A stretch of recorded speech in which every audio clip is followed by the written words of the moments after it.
Today we are joined by Adam Kritagia Das. He's a healer, guide, and musician who have walked the path, and he will share his story with us today. Welcome to Fortitude and Flow, the podcast, Adam. Thank you so much, my friend. Thank you, my friend. Very happy to be here. I'm very honored that you are here. It's a pleasure, man. So, let's start from the beginning. Who is Adam? Where did you grow up? Yeah, I grew up in Sweden. I was born in a small town called Uddevalla in Sweden. It's like 2.5 hours from Oslo and 1 hour from Gothenburg. So this is a small town where I grew up with my mom, my dad, who was from Spain, and my two younger brothers. And my whole life was about football. Football. Yeah, that was everything was just being around football from I was 7. Before that, I was just a normal kid, like to playing around in the forest, playing with my friends, and being a lot with my mom. My dad used to work, so I was with my mom, and then I started in school. And when I grew up, I was always feeling a little bit like an outsider. And I felt like that started, when I look back now from where I am now to then, I can see like this person who is outside of the society already happened when I was a kid, of being different. Being different. Because that's what I was saying. Because back then, even if I was born in Sweden, I was like one of the only ones who had like a different last name, right? Now you have, like in Sweden, there are so many immigrants and people from all over the world, right? But back then we were not so many people who were not 100% Swedish, so to say. And I was very small and I was very shy. So there was something that I was sometimes people used to,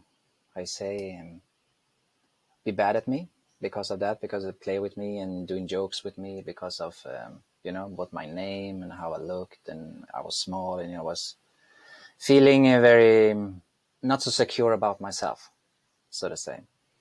And this was brought into the football actually because I was very good when I was playing. I was having a lot of fun. I was playing, but I didn't have the mentality, the mentality to be best when I needed to be best, because you need to, when it's the game, you need to be best, right? Yeah, to very be focused. ordered to play focused and best, because I didn't have the mentality. There was no one who was teaching me about mindset.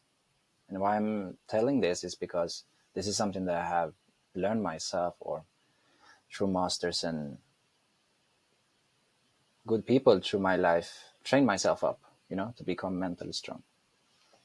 But one thing that I did have was discipline, and this is something that I can see was actually a training to my spiritual life, to being disciplined in the form of food, in the form of sleep, in the form of training back then was also now helping me when I'm going deeper into my spiritual journey. Because to really grow on the spiritual path, you have to be very disciplined.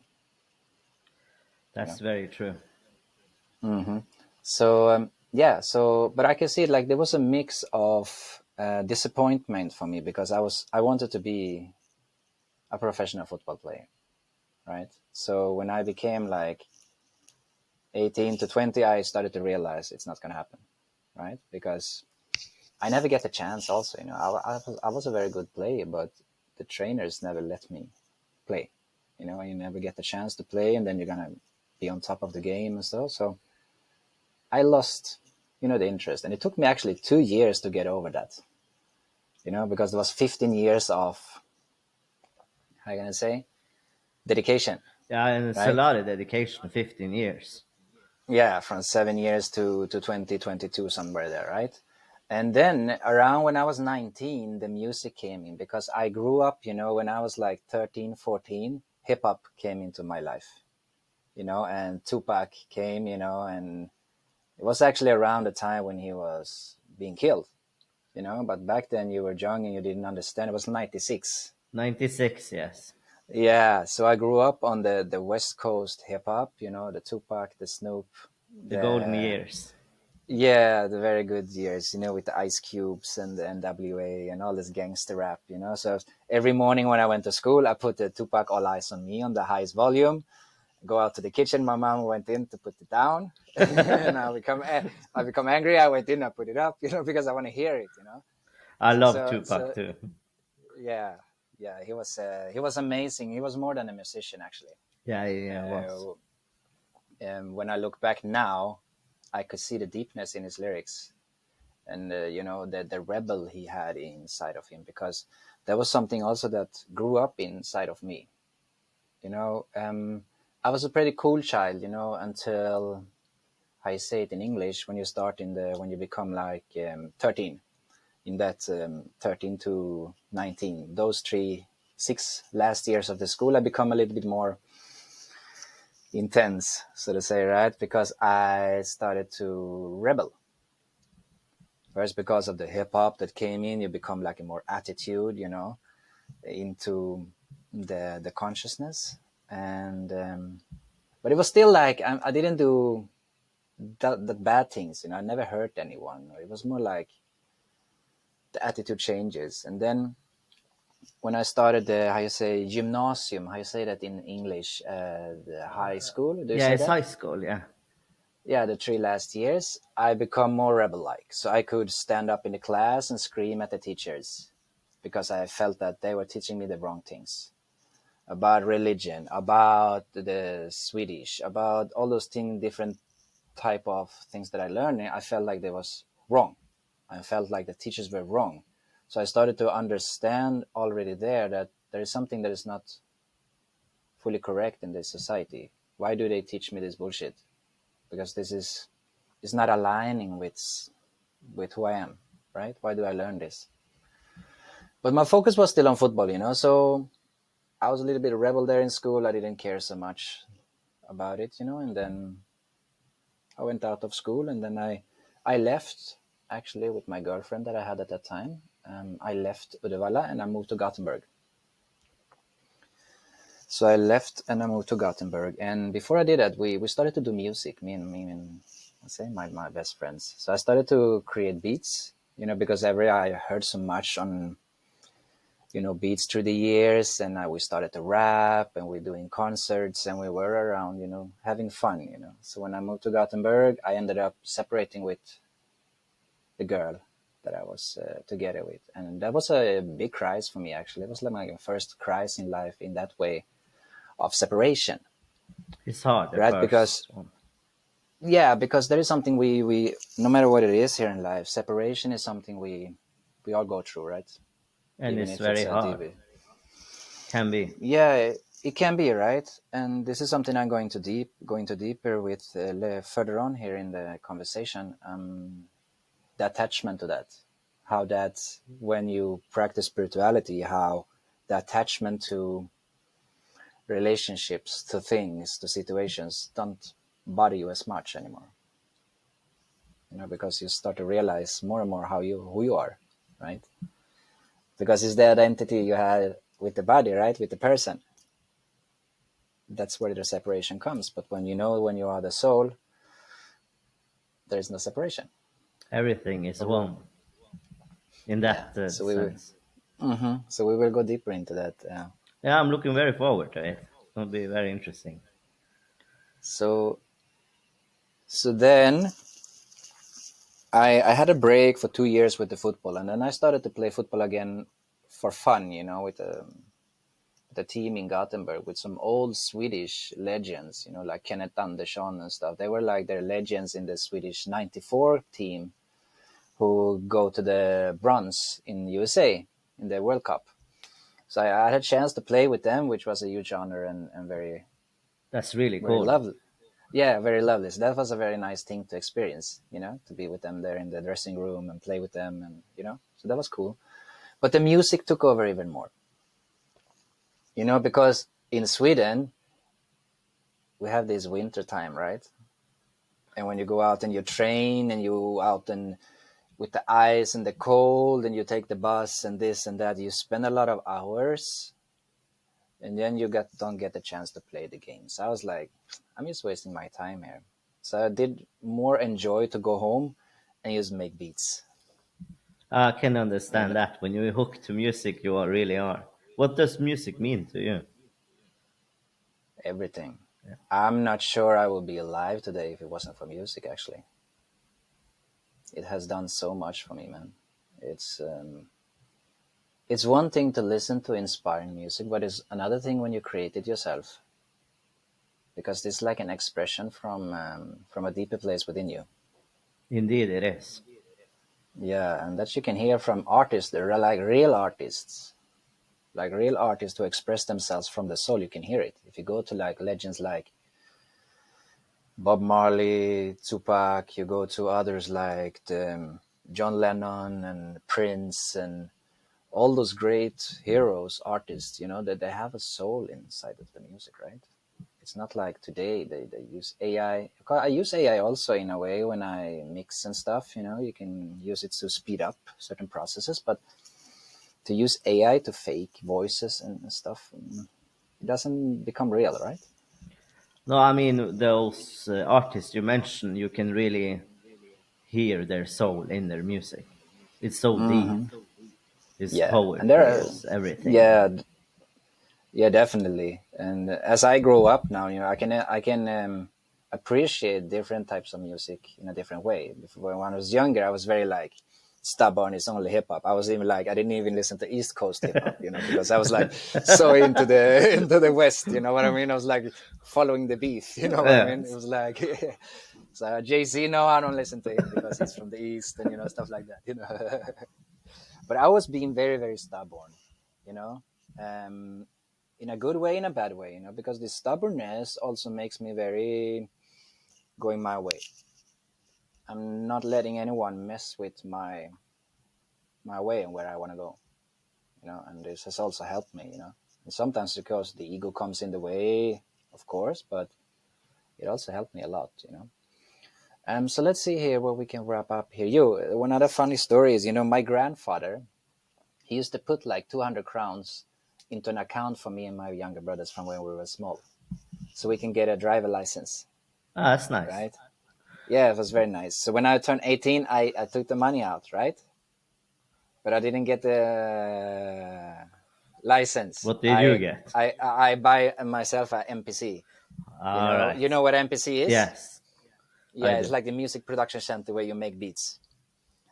But because of that, I have now over 20 years of music making. That's very nice, and that's something you have had a lot of joy of. I can hear that in your voice. Yeah, Yeah, definitely, because it actually saved my life. You know, music because can I do have that. been. It can actually do that because this is also something that I want to clarify for people, because many people think that just we can do some meditative things and that's meditation, right? But you can become very meditative when you're out running, when you're creating music, when you're painting. It's some kind of meditation, right? But one thing that I want to mention here is also that you're still using your senses, you're still using the mind, you're still using the body. So it's not fully meditation, because when we go deeper later on, we're going to go deeper into what meditation really is, and it's nothing that you do. But when you do those things, you can go into a more meditative, calm state within the mind, and the intuition can flow there, right? So that's many things when we are musicians, for example, or artists, painters, whatever. We express something deeper there, right? And there is just we and the painting. There is no one there, right? It's just happening, right? You can go several hours and you just created something. It's like, wow, did I do that? I was like, sometimes when you go back to it, like, oh, okay, wow. You see? You get into a very nice frequency. Usually, I call it Mm, the magic moment. Time just fly by, and you are really in a very nice place. You are in the definitely. moment, in the presence. Definitely, man. And around that time there, I started to grow dreadlocks. This is my second round actually of dreadlocks. So I started to grow dreadlocks when I was like 22 or something, and then the reggae came into my life. Bob Marley came into my life, and around 2007, I can say that when I realized it was like kind of my first awakening. Okay, so I remember it very well. So we were on the holiday in vacation in Spain, because my father came from Spain, and we used to go to Benidorm. It's close to Alicante in Spain, right? So we used to go there on holiday because the family used to live there from his side. And I remember one morning, you know, in those hot countries, when the sun just go up, you hear the birds. There's a mystic energy when the mountain and the sun just comes off of the mountain. I was sitting there and I was listening to Bob Marley with a cup of tea, and you just have some kind of inner realization of something. Whoa, like a moment, you see. And after that, when I came home, I used to have sometimes when you are having a relationship with someone, you go back to that person, right? So I have a backflip with my old ex-girl, so we had another 2 years together after that, right? And she said, "It's looked like you have been, how you say, frälst in English." Um, Friends. I'll find out for you. Yeah, but anyhow, she felt like I had some kind of Blessed. realization. Yeah, I've Blessed. been blessed and have some kind of realization because I was talking in a deeper way, right? And something happened. And I remember I was watching this by myself, this valvaka, doing this politicians have this, who's going to be the leader of Sweden, right?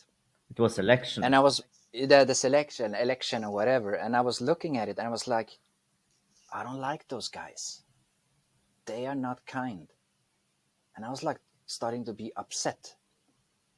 This is not someone who should run a country. They are not from love. I know the feeling.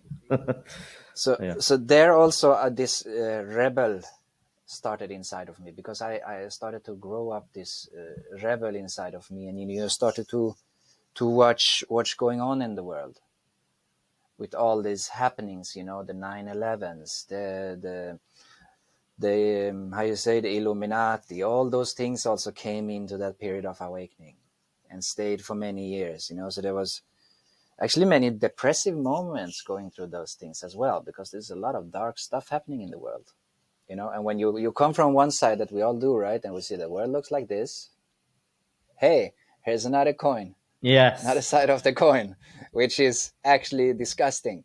It's the And darkness they are of not, it. The yeah, and they bad don't give a energies. and they don't give a shit about the people.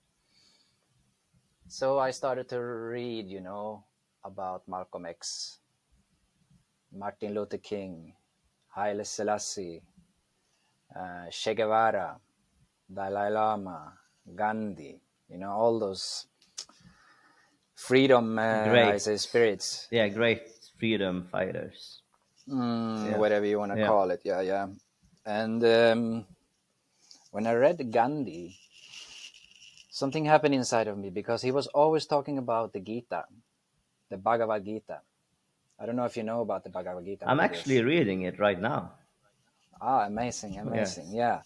So he was my inspiration to the Bhagavad Gita. And I wonder, what is this Gita he's talking about all the time? And then I just got myself the Gita. And then I got myself Bhagavad Gita around maybe 2008 or something like that. And then me and my friends, we were like, hey, let's move to Norway. Because we were thinking like, yeah, let's do some fish and, make some money. And, you were still like 24, something like that. You're like starting to do things. But before that, I was having like, when the second separation from my girl there, right? We went to Thailand for a holiday together, and it didn't actually feel nice. And I came home and I become depressed, and I left her. She left me. So it was like over for this lifetime, right? And then I got come in contact with smoking hash, smoking weed, right? So there was also a new dimension that opened up. As you can see, as I was so disciplined in football, and I never went into drinking alcohol, smoking weed in my younger days. It came when I was like 24. So I was like a very late, in that sense, when people go through that stuff, you know what I mean? And so I was out partying with my friends, and drinking and smoking and doing all these things. And that was happening when we moved to Norway as well, because I was a little bit in love with a girl. She was from Norway, and that was like the kick to go to Norway, which I realized later she was just the thing for me to go To over there, go over to have there. something to. Yeah, because I really didn't want to go to northern Norway and catch some fish, because I was becoming a vegetarian around that time also, so I didn't want to kill anything. That felt wrong. So I was like, I ain't doing that shit. So we ended up living together, a lot of friends, every day smoking weed, going to different kinds of job, because we was in this called bemanningsföretag. It's like this thing when you call, it's like a place, and they call you in the morning. Hey, you need to go here today and work. Hey, you need to go here today to work, and here, So they were catching us on different places when we need to go to work. So we went out to those different types of working things, and in that space, I started to meditate. I was doing a lot of meditation, but I was like for myself in my room, making music, doing meditation, smoking weed with the friends, and then like going to job, and it's like continuous things. So there's a lot of great music coming out of that as well, you know. Yeah, I But it bet was it a lot was. of yeah, it was a lot of great music coming out when you smoke. That's for sure. Um, but I was also going to deep depressive states, because I remember, if I just scroll back a few years before I went to Norway, I was also having like could have 6 months of depression, Yeah, I mean, and Norway is depend where you live though, but the weather can actually have an impact. And if it's in northern Norway, it's dark for a while. yeah, and in Sweden also, So I didn't back then. I wasn't that conscious about.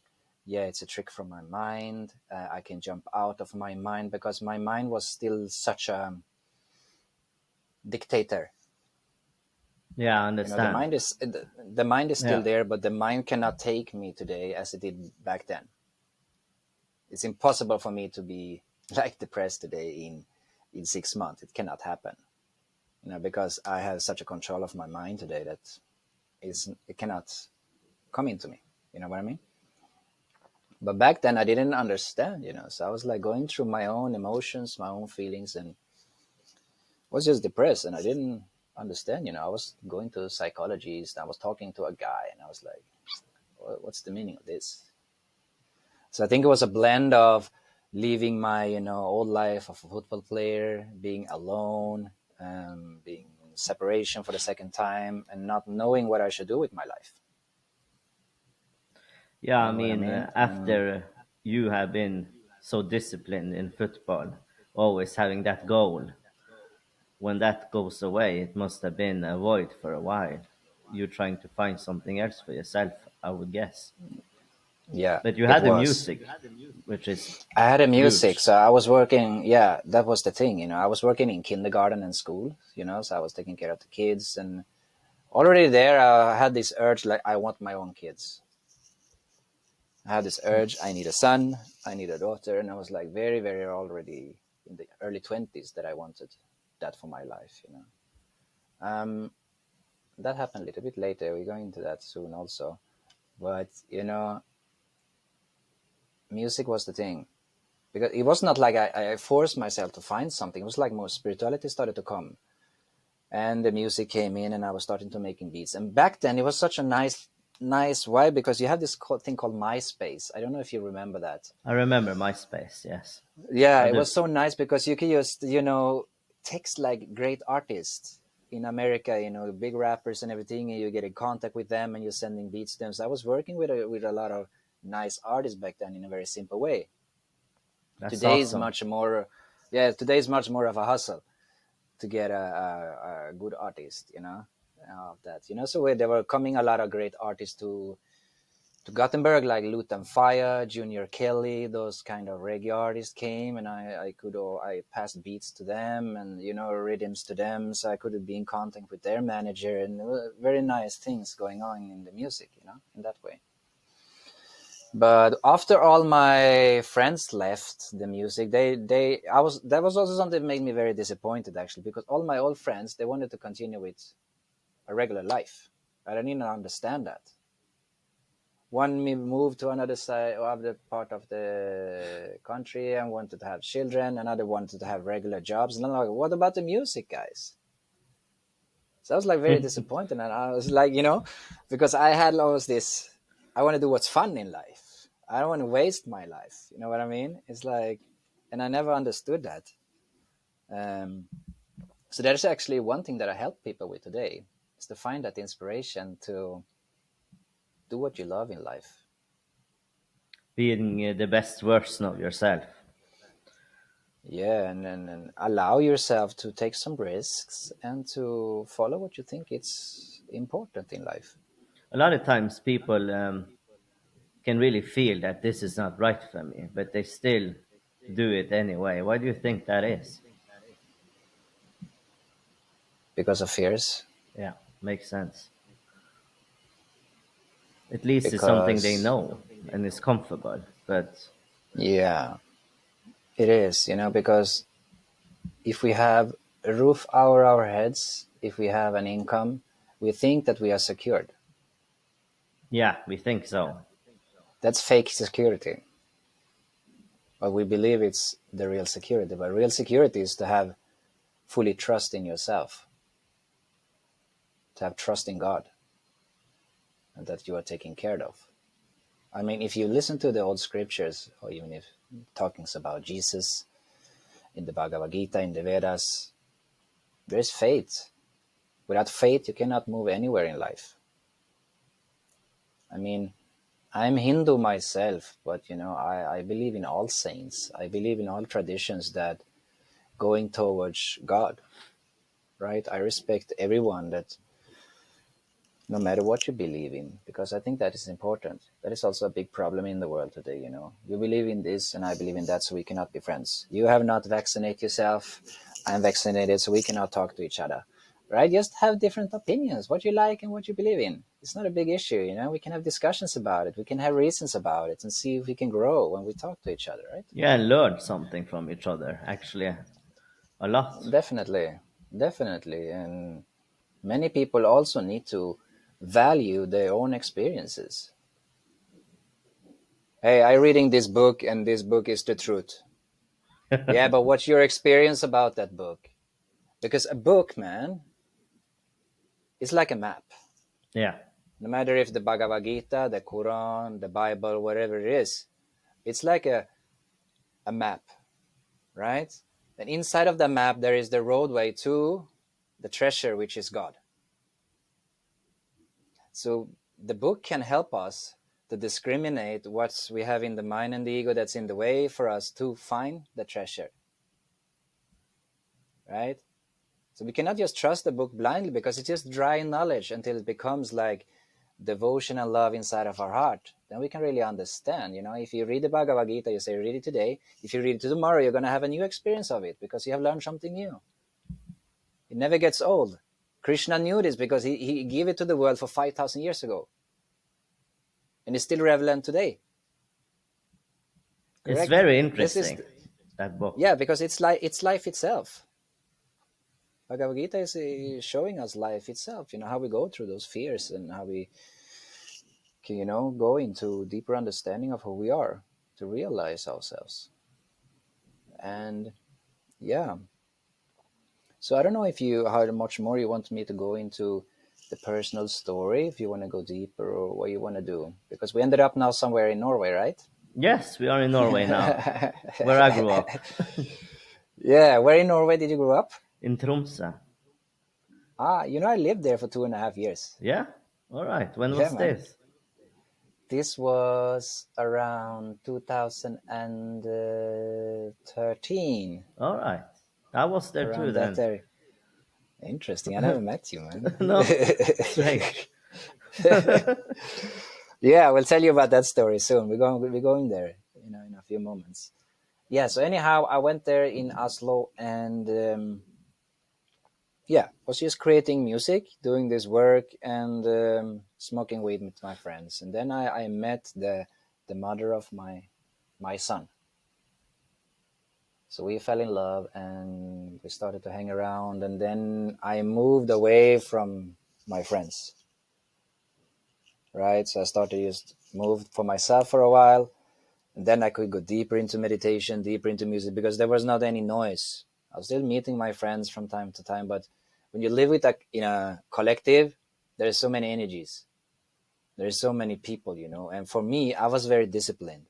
So for me to be with people who are not disciplined, it was a very difficult thing many times, because I was always very disciplined, and I have this, and this was why I stopped liking smoking weed, because it killed my discipline.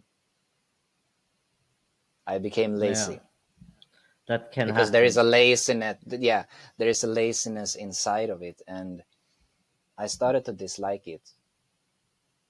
But I was like hooked on it in a way. So I was like, I needed it to survive in that environment, also to live with all those people. Because otherwise, I would kill myself to live with all those people not smoking. It would never work, Too much right? So that was energies. too much energies and too much laziness and too much not doing anything, and just joking around, doing nothing, just watching TV. It was not for me. I'm a creative man, right? I'm a creative person. I like to create and be in progress, right? So that was very big relief for me to move from there, to start. So that weed became lesser and lesser and lesser. I could take more care of it, and starting to reading the Bhagavad Gita and to reading more and to meditate more. And in that phase, I was also a Rastafarian. I was following the Rastas. I was reading the Kebra Nagast. I was following Haile Selassie and learning about him. But it was also this thing, everywhere I went on the street, everyone wanted to sell me something.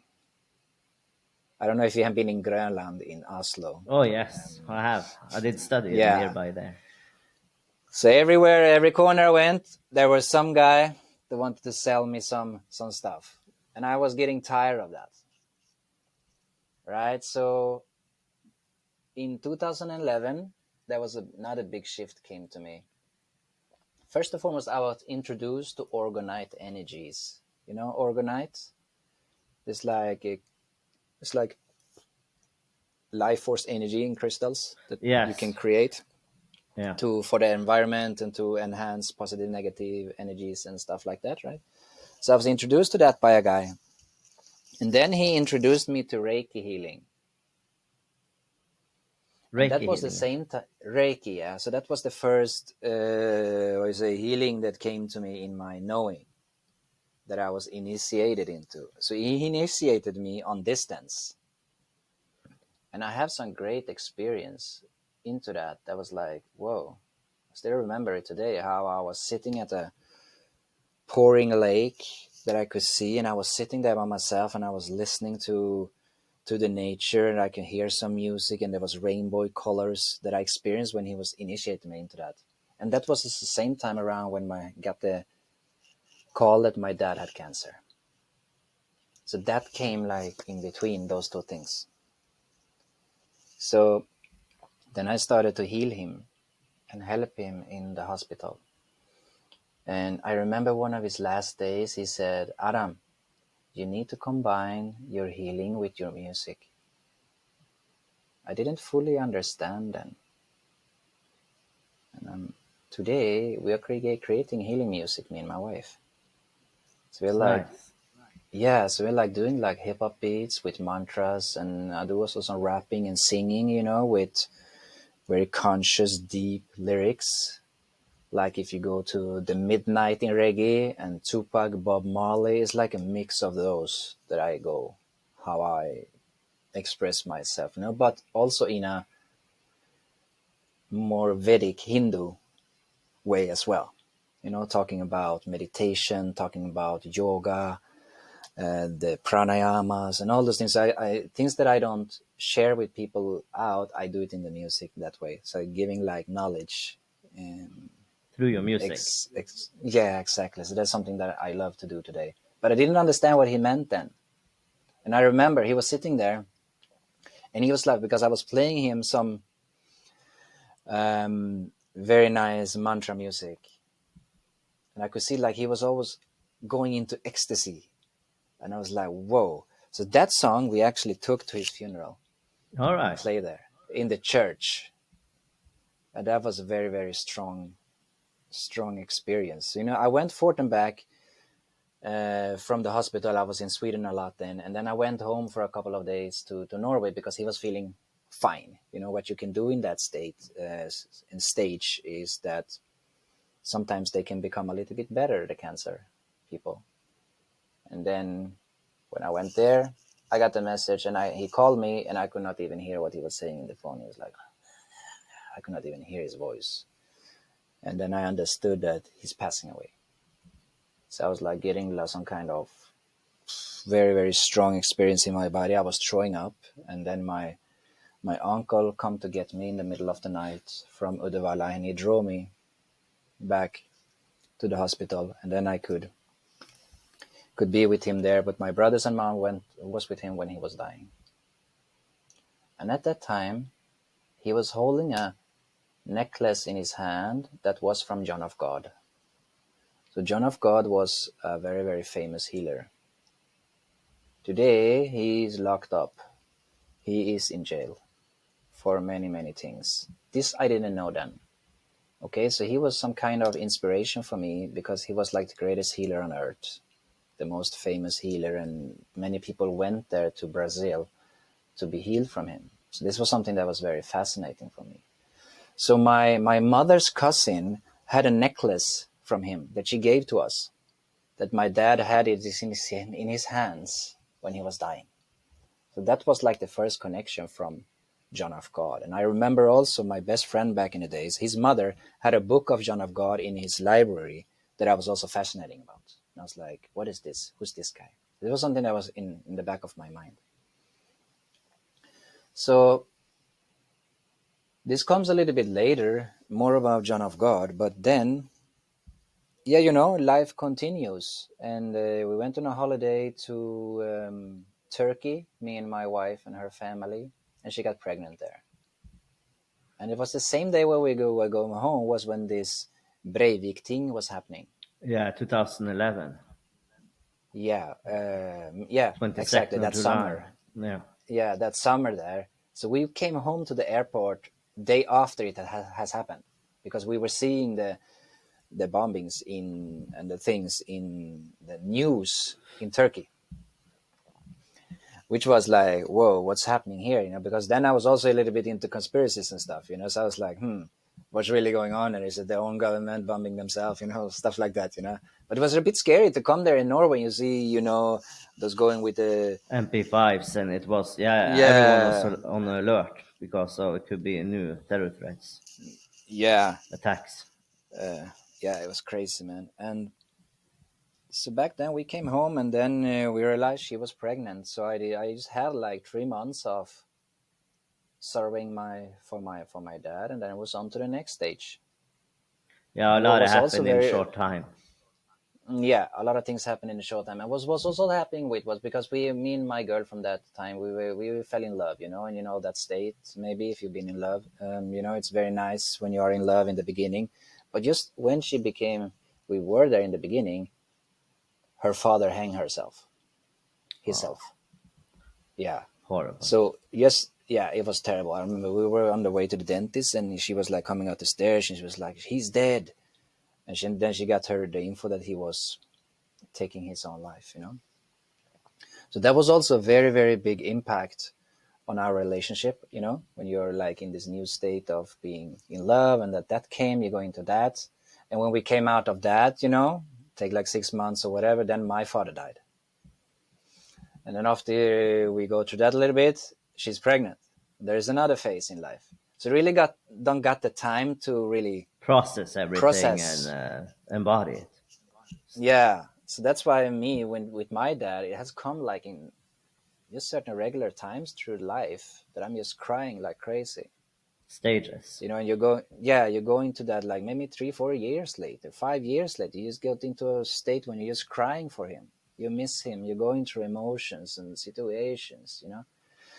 So that is like, I think for everyone in life, there's never like a time to relax actually for anyone. And sometimes because of the karma and because of what you're going through, sometimes things comes in a very fast way. Yeah, it is. Life is very always very fast. It's always something that happens, and life doesn't wait for you, even though you are experiencing crisis. It just happens. It goes, moves forward. Yeah, exactly. And we it's not like what I would like is like to train ourselves in school for this, to learn about death, to You learn should know. about who we are. That should be in school. We should learn about how to handle finance. We should learn about many things in school, so all the youths can have a great life. And I think there's a lot that needs to be happening. And I think it's going to be happening in the future also, because we cannot have this old system for too long. It's going to collapse someday People or are another very because stressed and depressed, and a lot of diseases because of it. And yeah, I know what you mean. It doesn't feel real in a lot of ways, the structure. no. And I was thinking right now, for people who doesn't know, what is Reiki? Yeah, so Reiki is a type of healing with life force energy. And when you get attuned to Reiki, you like using your hands, right? And the energy start to flow through your hands. So maybe if you're listening now, maybe you here, maybe you can sense the energy when I used doing like this. Maybe you can feel it in your hands now. You do it? I can feel something. It Yeah, feels, but yeah. throughout this conversation, I felt good Yeah, energy. yeah, yeah. So this is a, but the thing is, after the Reiki, I was going to the Reiki number two. And then you can learn how to send distance healing. That means that I can send healing to anyone I want to the world, wherever no matter where I am. So then I started experiment with that, and that was amazing. You know what it does to the mind when you realize, like, hey, I can do this to someone on the across the world. And I had my first experience with a woman. It's actually with this conversation, I noticed that I'm going to pass up and down in time a little bit. Right now, I'm in Tromsø already here with this experience. I have to do that to get around when it comes like this. And I was in contact with a woman from Poland. Okay. And I didn't know how she looked. I just texted her on the message, and she had cancer. And I started to help her with distance healing. And then she went to the doctor, and the cancer was gone. Wow, She received really? like a couple of treatments of me, um, and the cancer was gone. That's wonderful. It was an amazing experience, and imagine for her, you know, Oh yeah. and for me as well, because what I was sometimes in life, when you are not mature enough, you are like this. So when my father passed away, I was like, I wish I had this healing. Yes, 2 months before I will save him. When did you learn this? Around the same time when he was dying, All right. Yeah. because I was not mature in the mind to understand that everything comes when it needs to come. According to the destiny, according to the karma, according to God's will. Because I believe in karma, and I believe A lot of people that we have. all, Can you explain what karma is? I yeah. think a lot of people don't understand what it is, and they No, people, misunderstand it. no.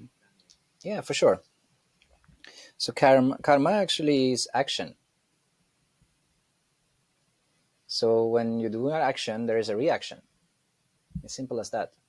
So when you think a thought that is positive, there is going to be a positive reaction from that thought, because that's a law of the universe. When you Send out when good so energy and good thoughts, it creates go good come back. energy and it will come back. Yeah, and if you do some action, physical action, emotional action, it also has a reaction. But what we don't understand is, and many spiritual people have this, but I'm such a good person. Why do bad things happen to me? Yeah, a lot of Right? You people are you may wondering that. Yeah, that's a question many people have, right? Because Yes, I've been such a great person. At least the 5 last years, I've been good, right? exactly. so, so the thing is, when you are born, do you remember your past lives? I know that Mm, some people do. I don't, but I know some people do. I've read about it and seen a lot of documentaries about it. So, for example, in the Bhagavad Gita, Krishna says that we have 8.4 million lives before we become humans. That means that you go into 8.4 millions, 8,4 miljoner, that you go through different, you are in this kind of hierarchy, you're going from the plants to the insects, and you go up, to the fishes and to the snakes, and then you become like animal, because all those different, plant kingdom, the, how you say, the worms and stuff, and then you have the animals, all, and the humans, we have different elements. We as humans, we have 5 elements, right?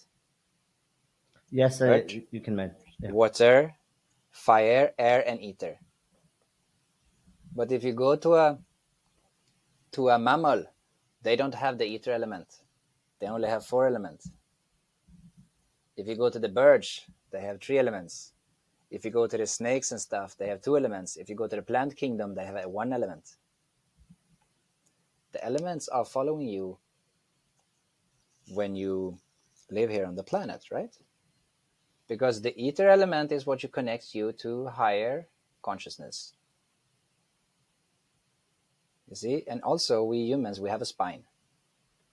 A spine which can do a lot of things which we can go deeper into, but we cannot too far away from the karma. Okay, we're going to explain the karma. So every action has a reaction. So for example, I can take, for example, of eating meat. When we are eating meat, we are responsible for the action of eating that meat, of that animal. That means that you are taking the karma of that animal and the suffering of that animal upon you. Many people say no when I say this because they don't want to hear that, because that's like, oh, judging and stuff. No, but sometimes we have to go into the deeper reality about things, and many people don't want to hear that because it hurts so much, because the ego becomes so strong, because we cannot control our tongue, right? If you cannot control your tongue, you cannot control what you eat. You cannot control your speech. So that's where we have to start. So that is one action. So when we don't go on the spiritual path, if you become a vegetarian, you're not adding any karma I understand. Yeah. from that animalistic. And that's also the thing. When you're eating animal products or animals, you're also adding the animalistic nature into yourself. That means that you're going to chakra 1, 2, and 3. You're adding layers to those 3 chakras. When you want to go deeper into spirituality, you have to cleanse and purify those chakras. And that's going to be more tough, difficult, because you're going to be more animalistic into your nature. You're going to have more anger. You're going to have more stronger desire for passion and lust, greed, anger, ignorance, pride, and all those things, right? Because when we go deeper into spirituality, we want to get rid of those. If we want to realize ourselves, we cannot have stuff that is in the way for the realization, because the soul is already realized. The soul doesn't have to become realized, but we have to move the wheels of Maya, the illusion, away. It's like you have a diamond inside of you that you need to polish. Like when you find a diamond in nature, what you do? You start to polish it, you push Yes, out you the do. dust, right? And then you can see that it becomes a shining diamond. This is like your soul. But you have to polish it every day. And that's why we do mantras, we do meditation, we do Kriya Yoga, we eat right, we observe the mind, we purify ourselves every day. Because most people just brush their teeth and shower. They don't do the inner purification. And if the inner purification is not done, the karma is not cleansed. If you don't change your mindset, you're not changing the samskaras. And the samskaras is all of your past stored. Did you hear me? It was a little bit of abruption. Yeah. Can you repeat that? If you Yeah. So if we don't, I don't remember what I was saying actually. What did I say? if you don't cleanse, Yes. So if we don't cleanse ourselves, yes, I was talking about the samskaras. yes, Yes. So samskaras is like a collection of your past in form of mind, in form of tendencies, in form of So let's say that you in the past life you were a carpenter, Yes. and the desire for that was not finished. So when you come into the next life, you still like to paint. You still like to do things. So the samskaras is there to be a carpenter again or a painter, right? But if you don't want to be that anymore, you have to stop, put your mind into that kind of thinking and action, right? It's like if you want to change a bad behavior. If you don't change the way you think and act, you're still going to have the same samskaras and add up to more of the same. Yeah, it makes sense. I mean, you need to change and wanting to Yes. change. And this is the thing that if you are not willing to change, no master, no guru, no God is going to help you, going to be able to help you because somewhere we have to have a like, I want to change, Yes, from inside of you. the Yeah. willingness to change, right? And that's often happens, when you go into a tragic trauma, a deep stuff in your life, you want to change. You feel like, okay, I'm done with this old life. Like for me, for example, when my son was born, a little way before that, I was like, marijuana is not coming into my life anymore because something greater came. Yeah, exactly. Yeah, it So makes, I don't need yeah, this shit now because you know what I mean. It's like so I'm ready to change and move on want into something that. totally different, like you said, because something better changed and, yeah, happened in your life. Yeah, and I've been poor, I've been rich, and I can tell you when you're really really poor, you really really appreciate being rich. You're really really appreciating having just food on the table, um, a house to live in, because if you cannot, if you have not suffered, how are you going to appreciate? Yeah, it's very true. I mean, it's very hard to, you will not know how to appreciate something without the other side of it. Not If in you the look at same the great sense. master, yeah, like if you look at the great masters of the world, like the Buddha, the Jesus, the saints, or our master today, if they did not, if they have not walked the path before, how could they be able to help? They have gone through all this suffering. They know how it feels. So they are totally in unconditional love, non-judging towards all the people. When I met my master, it was like first time I ever met anyone with unconditional love. There was non-judging. I never experienced that love before in my life, even not with my kids, my wife, my family. There was a deeper love, you know, and that is the love of God, actually, that is shining through the master. So the master's grace can also help us to remove karma. They can remove karma. What do you think it meant when Jesus said that he was on the cross for the suffering of others? Um, There's a deeper meaning to it, right? yes. You mean sacrificing himself for everyone else? You mean Yeah, that? and that means, yeah, and Yeah. that's what like he was actually taking karma of those people because a master of that level, an avatar like Jesus, he can do that. He can take. So what is happening is the master take the disciple's karma upon his own body in his own chakras, and then he move it to chakras and another dimensions where it gets purified. So it's like Yes. taking it inside of him or her and purifies it and it leaves it away to another deeper stuff where the transmutation happens. And we normal people, we cannot do that. You're basically saying um, a master like that would take all the bad energy upon himself, and then he will cleanse it and in a different dimension, basically, Yeah, and to heal, help. to heal and help. Yeah, to heal and help. Yeah. But of course, they cannot take everything at the same time because we are not ready for that. So also we have to deal with certain stuff. We have to deal with certain karmas and situation to what? To learn. It seems to To learn me and to, that it's so hard for people to be close to spirituality in this world we are living in now. Be really connected to yourself even. It's not that easy today. Why do you think it's like that?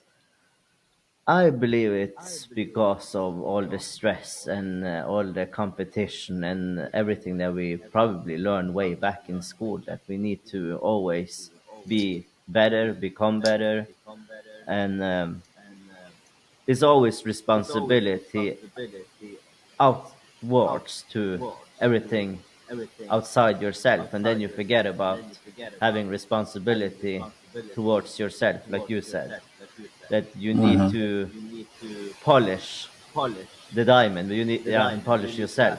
People forget that, I think. Yeah. And if we go even deeper, I don't know if you know about it, but there are certain times that we are living in. I don't know if you have you heard about Kali Yuga?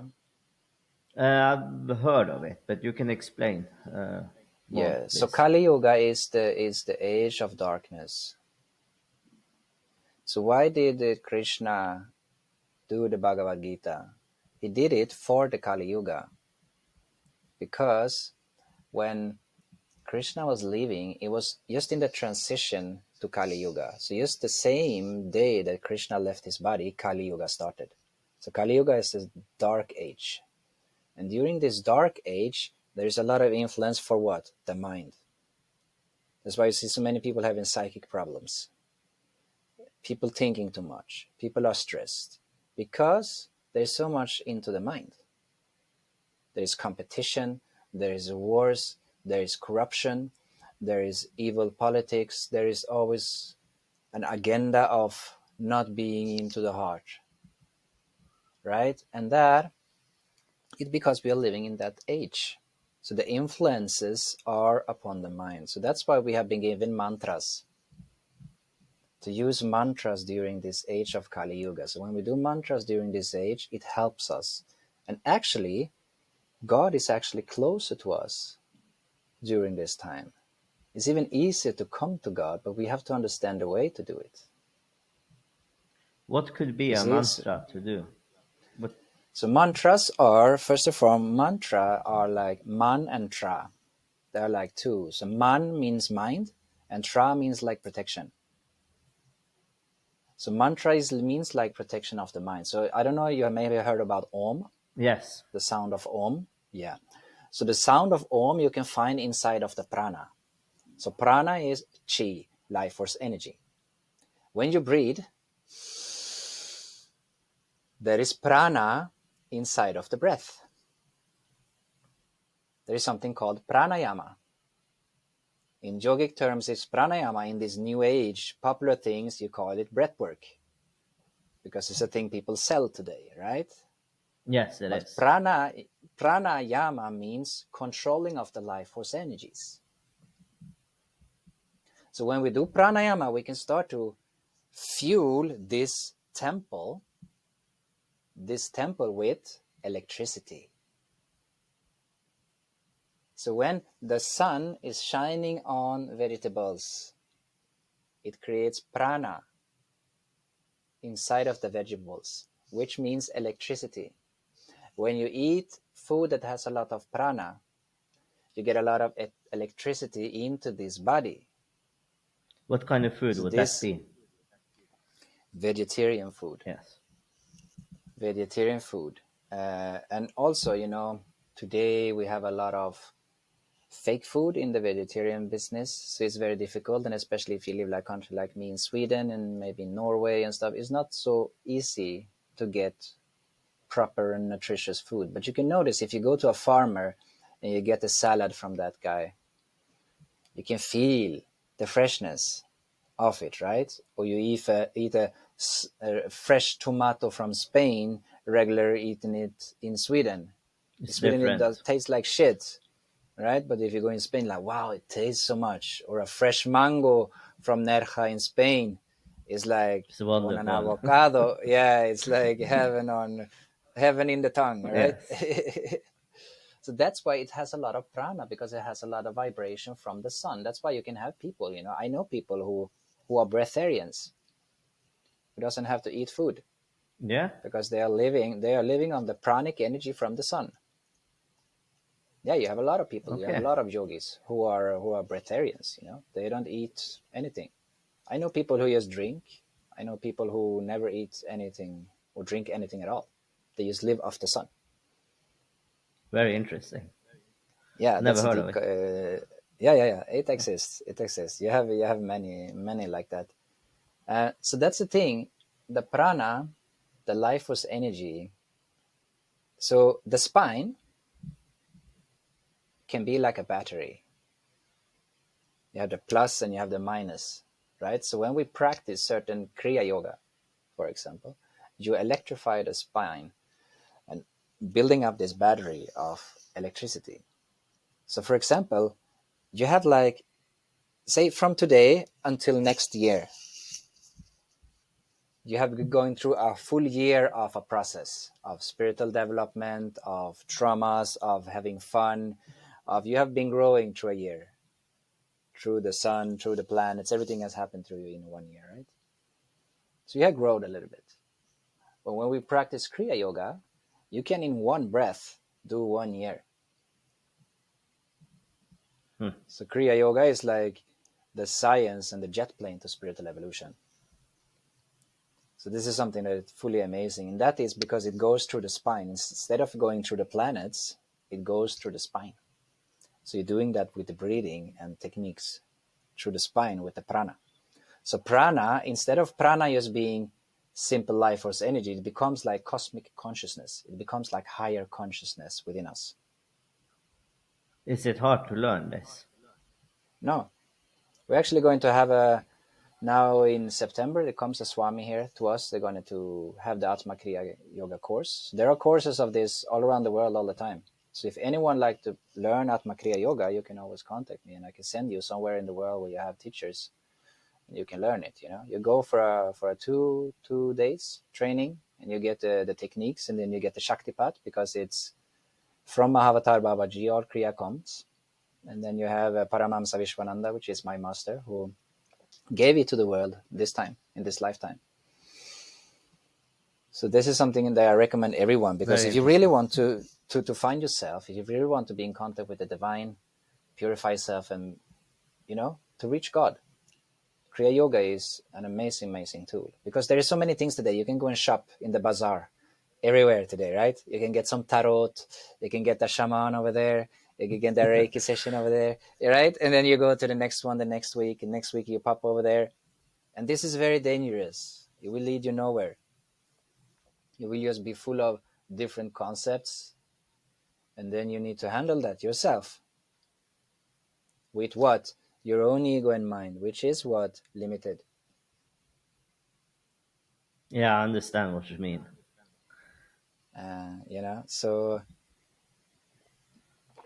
So karma can be burned with those practices as well. You can burn like 1 year of karma in one breath. And they say it takes 1 million years to get into Christ or Krishna consciousness. 1 million years. One million years. So when 1 million year has happened, the body, the brain, the mind has his full capacity to understand the whole universe. That's why we only use 10% of the brain, because we are not able to handle that. So when you come to a real master, a real Satguru, they have the understanding of the whole universe inside of them. And with practice of Kriya Yoga, you can in 50 years have 1 million year. 50 So it's years. possible. Yeah, Yeah. so it's possible for everyone who practice Kriya Yoga sincerely to become realized this lifetime. It can be the last life on earth.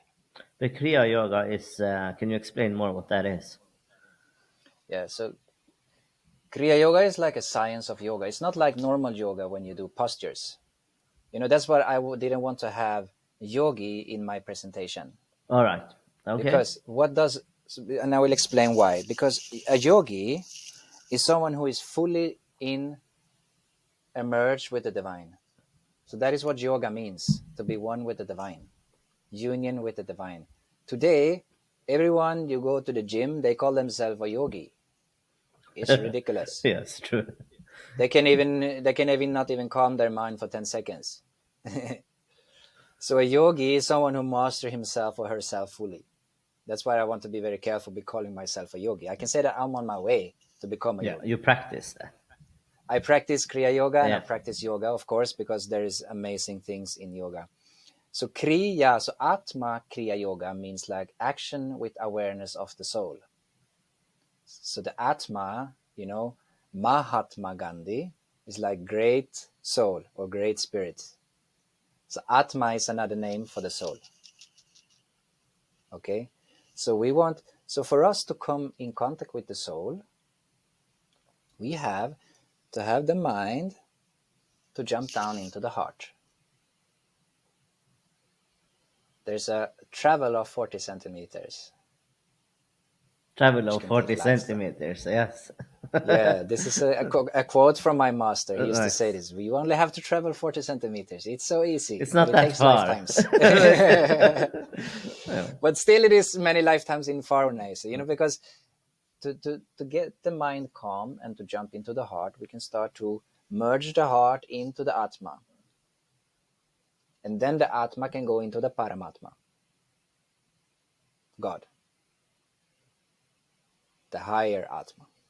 So it is like our soul has the potential of God, but it's not fully God. You see? That's why you cannot do things that God does. If I ask you now, can you create a sun for me here, please? Would be very You difficult. yes, because you are not God. But you have the potential of God, and you are like the drop in the ocean within here, right? So you have the potential of God. And when we fully realize ourselves, we can be in full union with God. And that is what Kriya Yoga can do. So Kri means to do something, and Ja means God.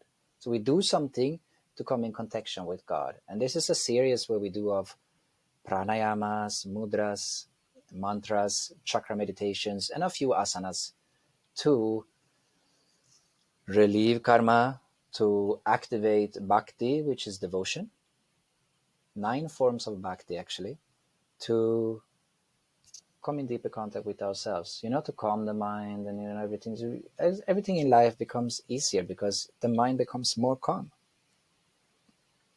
you know. And when if I go back to the samskaras again, everything that we have stored there that comes up into our mind, I used to say, like, you have like an ocean or a lake. If it's calm, it's when the mind is calm. Yeah, okay, yeah. When it's wavy, it's when you have the emotions, the feelings, the thoughts. And that's like to be the regular mundane things that you go through in life, right? But when you start to work on yourself, those regular mundane thoughts, which are unnecessary anyway, they start to melt away. They don't have any impact on your life anymore. And things from the bottom of the lake or the ocean start to bubble up. Oh, I had so much pain. I had so much anger, so much frustration, so much ego, arrogance, pride just popping up from nowhere. And then you need to deal with that. And there is when many spiritual people stop Why is that? because it's tough. It's very challenging just to It's work very with your ego. challenging. But is the ego a necessary thing to have as a human Yeah, being? we have it. We all have it. So But I the thing mean, is, like you said, to break it down or Mhm. come to a place where you realize that you Yeah. are energy, and So then it's different. in Sanskrit terms, we call it the ahamkara. Ahamkara is the name of the ego. So there are also more things included in the ego: intellect, mind, and if you break it down, you can find arrogance, you can find fears, you can find pride, greed, lust, envy, jealousy, and so on. All these are components of the ego. So let's say like this: you have an experience from the astral world. You see something divine, and the voice is telling you this is God speaking to you. So you have this experience, and based off everything that you have in your ego and mind, you create an idea of what this actually was. Yes. Which, from this point of view here, it's going to be limited.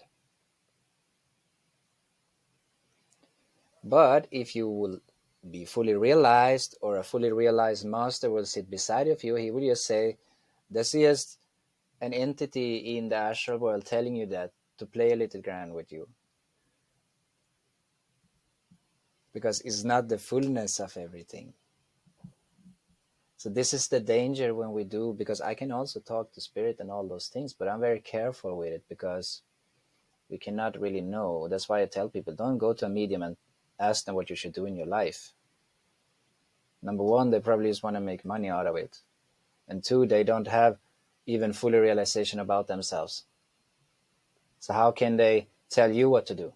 They don't even know themselves. So how get it on? They can know you, right? So this is the thing, which can be very dangerous sometimes.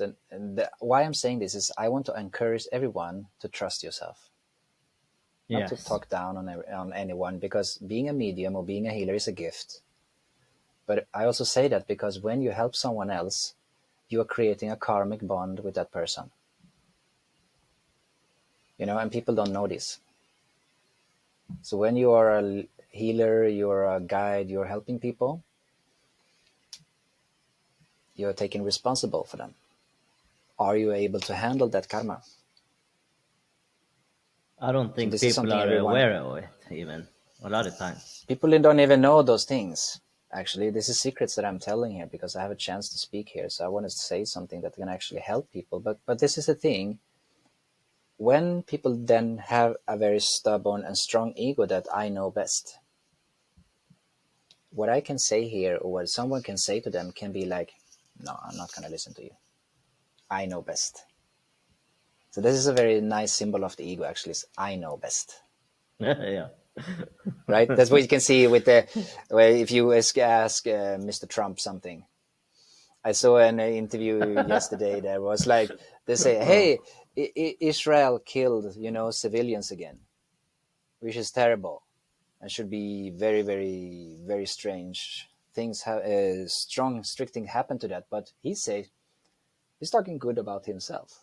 Yeah, he always talk good You know, about himself. yeah, he don't even answer that thing. So that is just another thing about the ego, right? And another discussion that I know is very popular or was this vaccination of not vaccination, right? If you're vaccinated, you're stupid, you don't understand from this point of view. If you're not vaccinated from this point of view, you're an idiot. You should not be allowed to go out and work, and you know. So this is also something that happens because I know best and I know best. Ego. So there's like a few things that I never discuss with people. Is the corona situation, is politics and religion. It's always gonna be a Because lot of ego there, and people are looking at yeah, it different, yeah, point of views. So yeah, yeah, it's fine if we can have an open dialogue where we respect each other and each other's opinion. then If we it's can feel different. that vibe, I'm open to talk about everything. And then people also have to understand that things that I'm saying here is not things that I made up myself. It's directly teachings from my master or from the scriptures or from deeper experience that I have. So it's not like I figure something out just to look cool or something. It's like I want to actually share those things to help people to not go, because I've been into very, very messy situations because of this. When I started doing healing, I helped thousands of people with healing. Okay. So this person I mentioned with cancer is not the only one. There are many, many people with cancer who got healed through me. And I'm not healing anyone. It's only God who does the healing. I'm some kind of vehicle in between. Sometimes I call it like a midwife. Yeah, either way.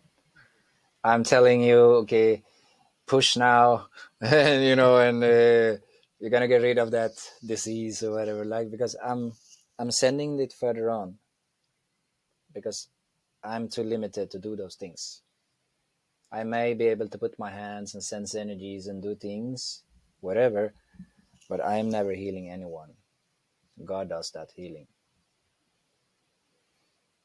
But I'm very happy to be a vehicle of that because it can help a lot of people.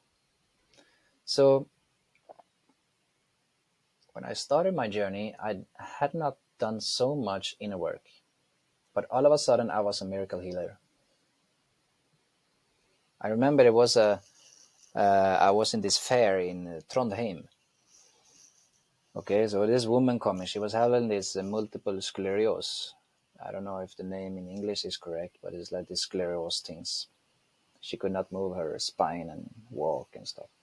So I put her on the bench and I did some shamanic things where I was like pulling stuff out of her body.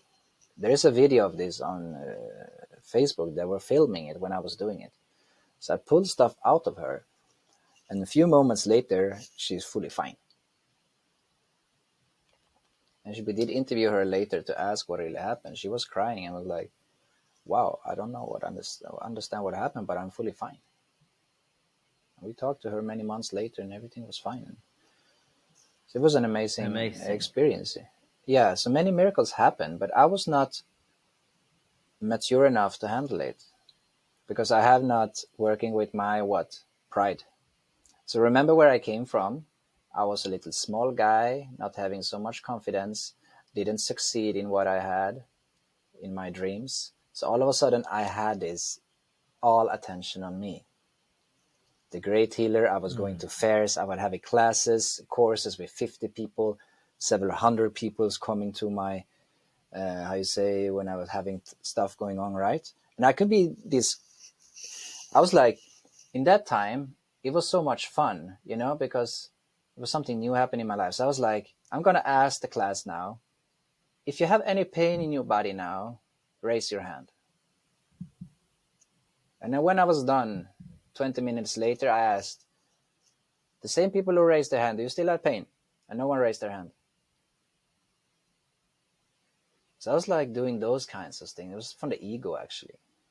From the ego, Even if you it, say? from my side, yeah, Yeah. because I just wanted to prove actually myself that I was an amazing healer.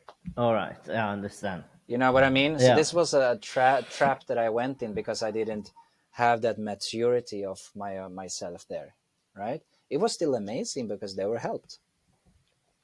But from my side, it took me deeper into the pride. So you So gotta this is be something aware also. of your attention, basically.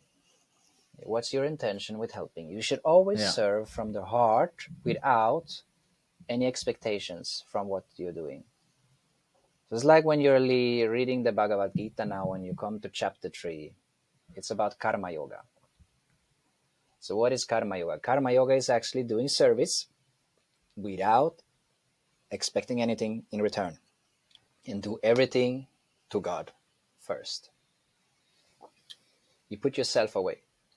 So this is something that my master has helped me with and still help me with to this day, is to remove the I, to put myself in the back.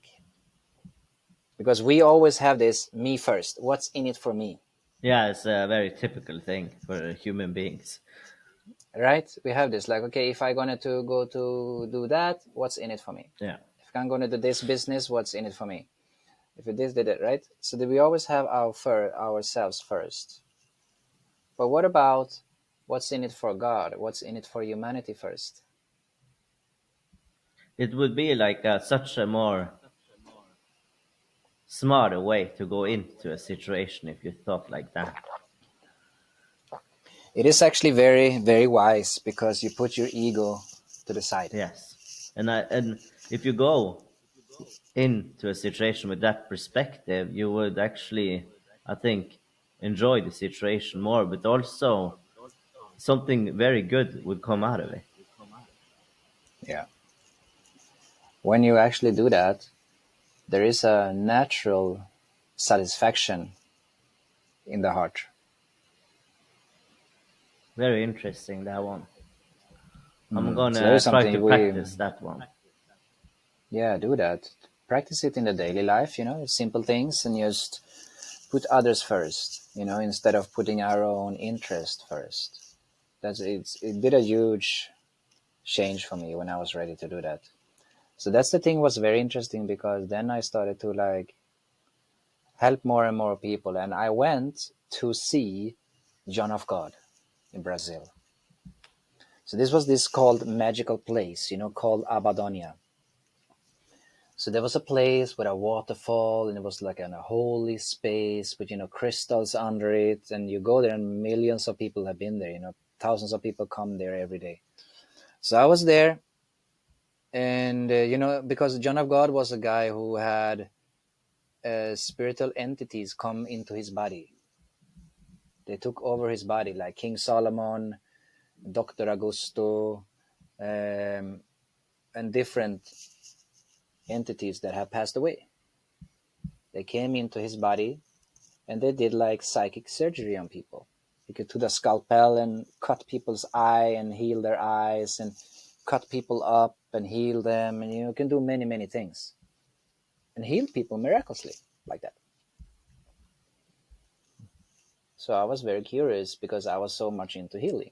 So I want to develop this. I want to learn.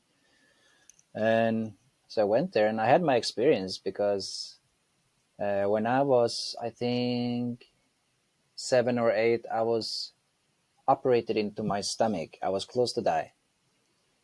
I say blindtarm in English. Um, Um, it's this thing you have in the colon. There is a small piece that can become infected. I think people understand when I say that. So I was, and the thing is, when I was a child, I was very like joking. I love to joke and smile and having fun. So when I came there was this Indian doctor here in Uddevalla who was checking me, and he was so funny. So I was just laughing. I was close to die, but I was laughing, and I had so much pain, and I was just laughing and laughing. So they was like, "This guy's good. Send him home." yeah, yeah. yeah. So that put me home. That this guy's cool. Get him home, man. There's no problem with him. So then I came home again. I just fell down on the floor. I remember it. I was in my mom and dad's bedroom. I was laying on the floor with such an amazing pain. It was so intense pain in my stomach. So they put me into the car and put me back to the hospital again. And they did another research, and they saw that this thing here, Blintarm, was very infected, and I was just a few hours more, and I will be dead. So they Wow. operated me. Yeah, that was a very intense situation. So I became operated, and they took it out. And then when I was at John of God's, I noticed I was having psychic surgery. I could feel something inside of my stomach, just around that part, happening. I could feel someone inside of my stomach moving around, just around that part. Because you were going to see John of God there in the line, and then he said to you, operation or not? Because some people needed operations, and I was sending for operations. So you're sitting there, like meditating, and then this happened to me. So this was very interesting because they also said that you cannot move your physical body after this because it's like a real operation. But I was like, at that moment I used to train a lot, and so I was like doing some stretching outside one day after, and I could feel how it was ripping up inside, how you feel like a stitch is opened up, and I was in tremendous pain. So then I was told to drink some, because they had some holy water there. So I drank some holy water, and then I was fine. So it was like really took me into some experiences of, um, you know, deeper realization of healing. And then when you ask him, because in that time, I was just meeting my wife. It was just a few months after I met my wife that I have today. So we used to have contact on the side. And I was asking Jan of God, you know, can I use this healing myself? And he said, yes. I'm going to help you to develop it. And when I came home later, we could see, and people saw spirits that was working with him was also with me. So everything became even stronger when I was out there helping people. There was even a stronger spirit around me helping people. But that said, I'm going to tell some secrets here, because once my spiritual master, Paramahamsa Vishwananda, went to John of God to see him. And when he came home, the disciples asked him, "How was it? Was it amazing?" And he said, "No." And they asked, "Why?" And he said, "They are cheating." And they're like, "What? Cheating?" And he said, "The spirits, instead of incarnating back on earth, they think they are saving their own karma by going through this guy's body." This is something people don't know about. So many of those spirits out there may be a great spirit, may be cheating by using you as a medium, using you as a vehicle. And they think, because they are also limited, so they think by their own limitation that I'm going through this body and help certain people and get rid of my own karma. They don't. So this is very interesting. Yeah, it really is. And yeah, you need to go deeper and explain more. Yeah, yeah, Yeah, yeah. I see you in a moment now. We're going to go deeper. Yeah. So what was happening later on was that now a few years ago, I got the message that John of God was accused of sex trafficking. He was accused of raping over 500 women. really. And I was like, wow. Because when I was there, I'm going to tell my experience is that he was extremely busy. There was a lot of people. I could not see how it was possible for him to drag innocent women into the room, rape them, and put them out again and continue. I could not see that in my world from when I was there. I don't know if it is a conspiracy to put him behind bars because he was successful, or if it's actually true. But I could sense when I was there, I felt like this is not a master. I could sense that there is some energy here that is not fully pure. I could sense that, and even after, when I have come into deeper realization, I can see like I would not follow this guy today, No, okay. in a way. You would not. Because I went into, he was not the only one. I went to a couple of more guys like this that I got fooled with. I don't want to go into names to tell the people's names because some of them are famous or quite famous and are knowable. I say people know about them in the world. So I'm not here to do that. I see it as my own experience. Yeah. But something that I learned was that many people are using their magic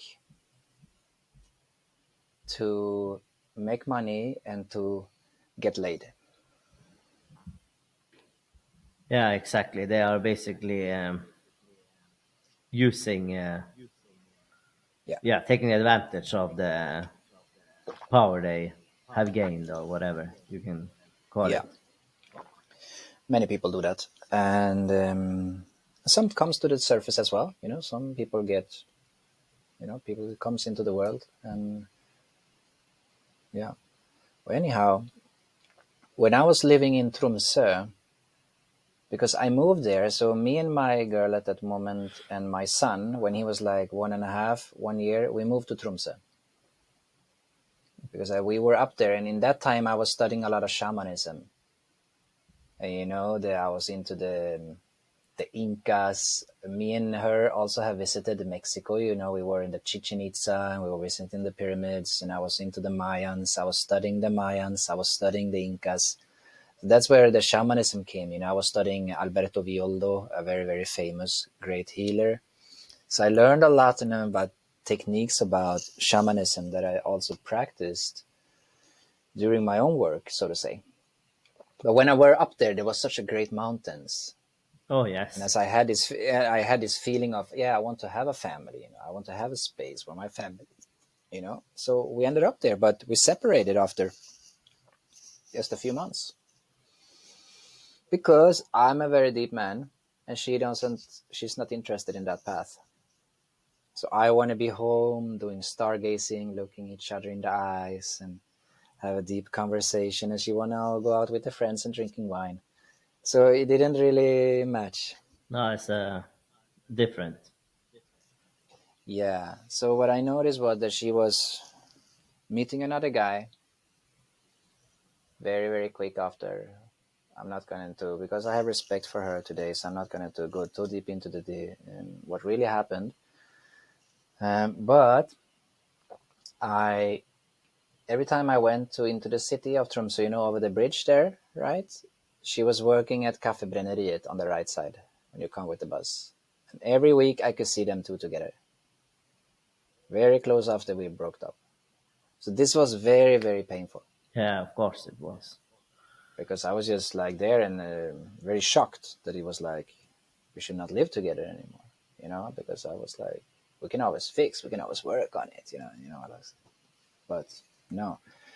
So I was there having my son half of the time, being alone half of the time in northern Tromsø all by myself in the darkness, as you know how it is. So this was a very tough period. And I remember on 17 Mai,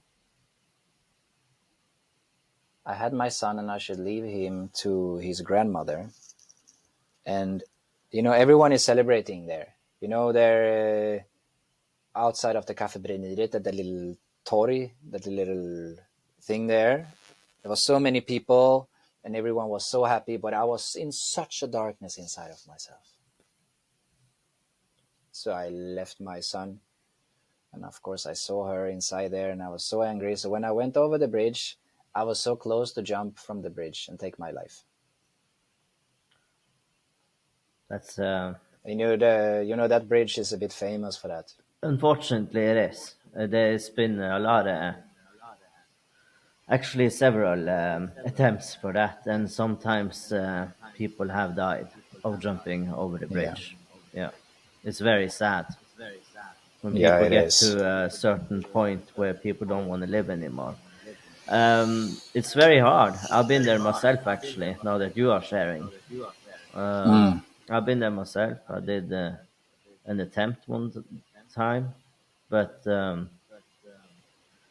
luckily for me, I could think of reasons to live, and I'm very glad that I did because I have the life that I imagined back then today mm, that I could have.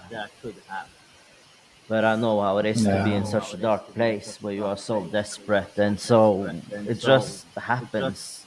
Very most suicide attempts and suicides happen when people are in a very dark place, and suddenly, very fast, they just decide without not even thinking. mm, But it was yeah, sad to hear about that for you. yeah, and thank you also for sharing, brother. It's something that I think is should be talked about more. Is the mental health of the man. Definitely, it should be a lot talked more about. Because what we don't realize sometimes is that person you think is the strongest is probably going through some stuff that you don't have no clue about, A lot or he of handles times. himself. And actually, I've been, for me, it's not a secret, so I can share this anyways, and people know who knows me that I've been in two articles about talking about psychiatry because I've been wrong diagnosed and wrong treated in psychiatry system in Norway for at least 15 years, in and out, Oh, electroshock medicines, a lot of bad stuff, and I've had adoption traumas. You talked about attachment traumas earlier, or the attachment, how hard that can be uh, as a human being. But basically, it was long story short. I've been sharing articles about that. I've been talking about my story on a Adoptert podcast, and yeah, I know. a lot Mm. about that stuff, unfortunately. But I'm very happy and glad that I'm here today, talking with you, and other good things is happening. So Yeah, we had another mission to do. But it's also helpful to go through those situations. you learn a lot from it. You learn, yeah. So when I was going over that bridge, I put on Tupac in my headphones. Death around the corner from me against the world. I see that around the corner. Corner, I see that awesome around the song. corner. So I put this and I put my own like warrior strength energy on and I just crossed that fucking bridge, man. And I didn't jump. So I went home. I was screaming in pillows. I was beating stuff and I was like really, really tearing that energy out. And then I moved on from that situation. I'm very glad you did. Yeah. So that was like another thing to just show how a great artist, great music can help you in the toughest moments. So basically, I was there in Tromsø and I met a very nice lady called Elin. So we were at this fair in Tromsø, and she was working there, and I felt like this connection, because when you start to work with healing and stuff, you're starting to feel vibrations, and you feel people, and you feel like, there is something going on over here. So I went there, and I took a session with her. She was a medium, but she was a deeper medium than that. But she was like presenting herself like a medium, and she's starting to talk about my dad. She's talked about telling stuff about my dad. She's talked about sharing things, deeper things that made me like curious about her. So we started to contact each other afterwards and we became great friends. And she was coming one time into my living room in Tromsø. I lived in Tromsdalen, where the Tromsø, church, yeah. a little bit way more. On the mainland Uh, with the cathedral. yeah, Yeah. it's a very beautiful cathedral there actually. So I was living there, and she came one day to my living room, and one day John of God was in my living room in spirit form. And he started to do something within my heart from the back and started to like operate with me in the physical body. And that was like before I went to meet him. So that was also like a sign that he was in my life somehow. No matter how bad he is today, but he had a part of my life of growing. Um, so that happened, and she came many times, and we have deeper situations where I was like activated into deeper certain healing that came to me. There were certain spirits that came and masters that helped me to develop my own healing capability. And during that time, I was also reading a book of Eric Pearl called Reconnective Healing. He was a very famous healer at that time. He was like a chiropractor that got this amazing healing that came to him. So he just started holding his hand and people start to shake and he could do a lot of cool stuff. So he shared that methodology with the world. So I met a woman who activated me for that energy. So before that, I also became a Reiki master when I was living in Oslo. After my son was born, as they are jumping forth and back here, I don't think we even gonna cover everything today, brother. We'll see We how do much it another one we another time. yeah, I think so Yes. because I have so much to say. It's a lot of stories, and yeah. But anyhow, so I was a Reiki master, so I have done like many, many initiations into Reiki with people and helping them, become healers themselves and stuff like that. But the reconnected healing took the healing to another level, and also with the things that the alien did with me, the healing became so much, much stronger. And after Tromsø, I left. I have a lot of in Tromsø was like my shamanic period. When I went into shamanic stuff. The Mayans, the Incas. I met like shamans from Tromsø and learned from them, and it was a lot of things going on like that. I was on different fairs and helping people. And before moving from Tromsø, I just decided that I will never work again in my life because I was working, with this handicapped man in Tromsø. It's a very nice guy called Frode. He was a very nice, funny guy. Um, So I was like his assistant. So I made him a Reiki master. Mm. And one interesting thing is that my master has told us is that he got the question, why do people incarnate as like, not be able to walk or talk or just like sitting there in the chair? To help people find love. So they are actually very great souls. They're actually more advanced than most of the normal human beings because they come here to help us show love. Yes, makes sense. I mean, I know a lot, some people in that situation. Yeah, they are a lovely person, and to be able to still have joy and appreciate life, and they have different perspectives on things. That is more important than what we are concerning about ourselves. Actually, he was my best friend up there. Yes, I bet he We have was. so much we have so much fun. We were laughing our ass off and doing because he was so childish.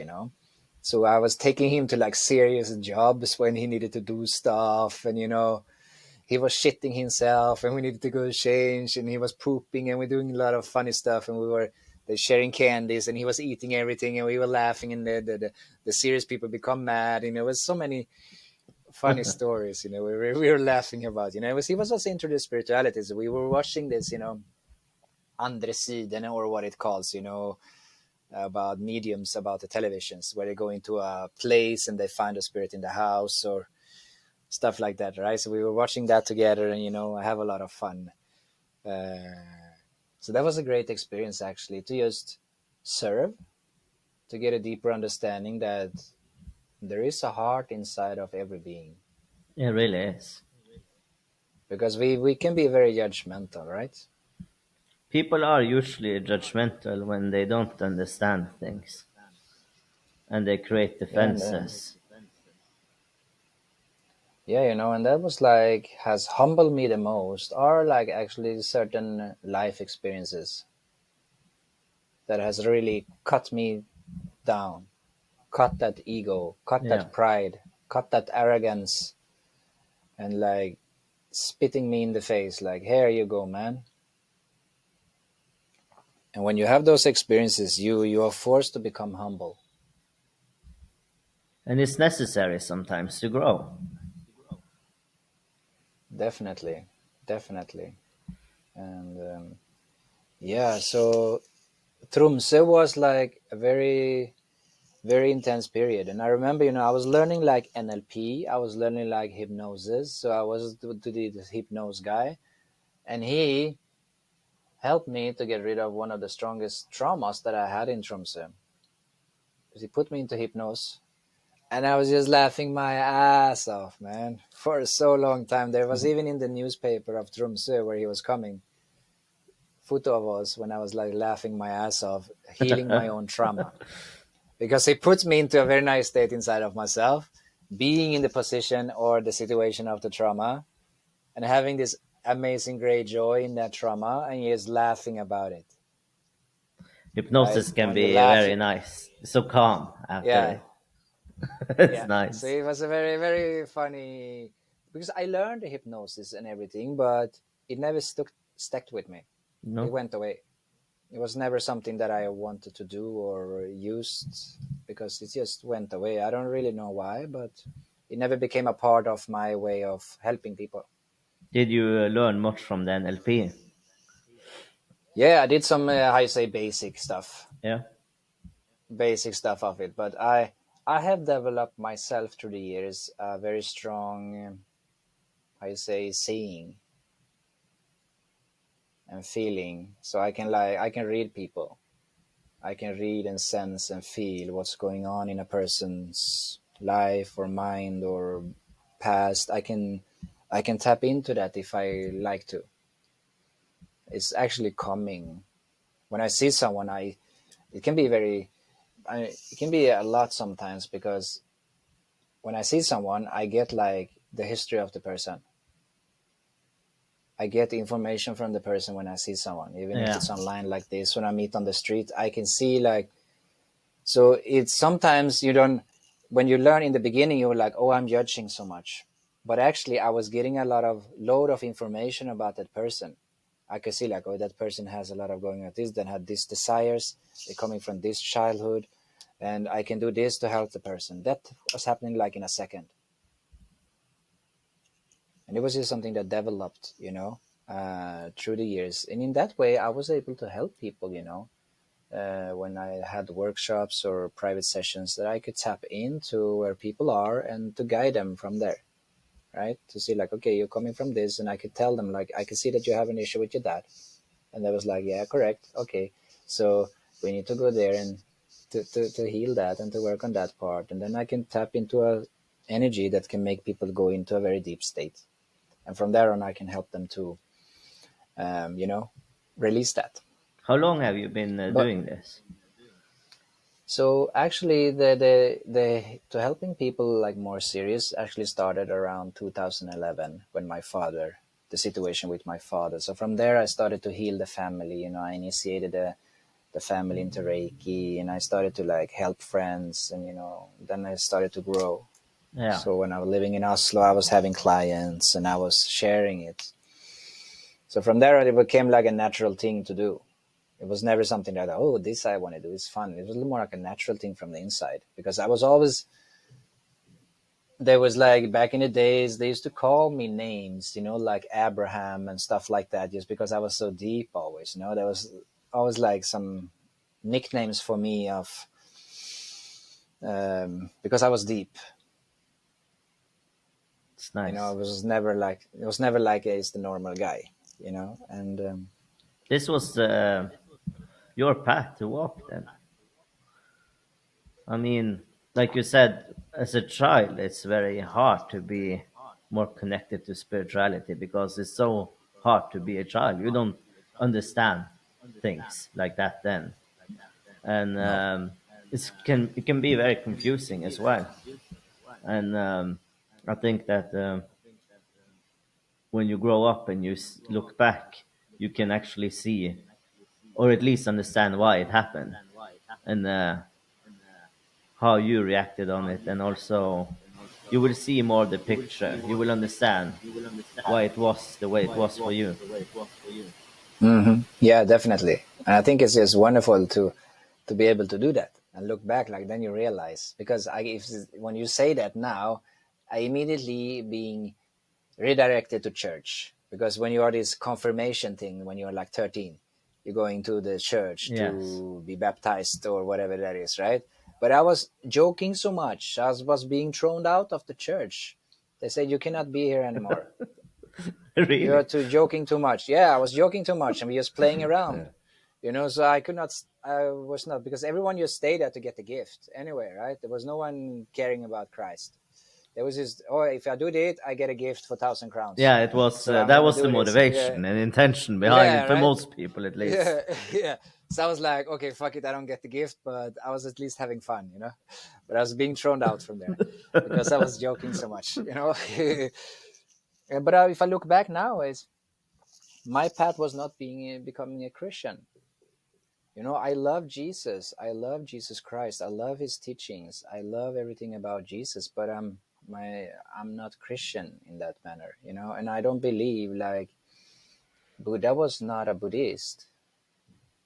Buddha was an incarnation of Vishnu actually. Many people don't know this.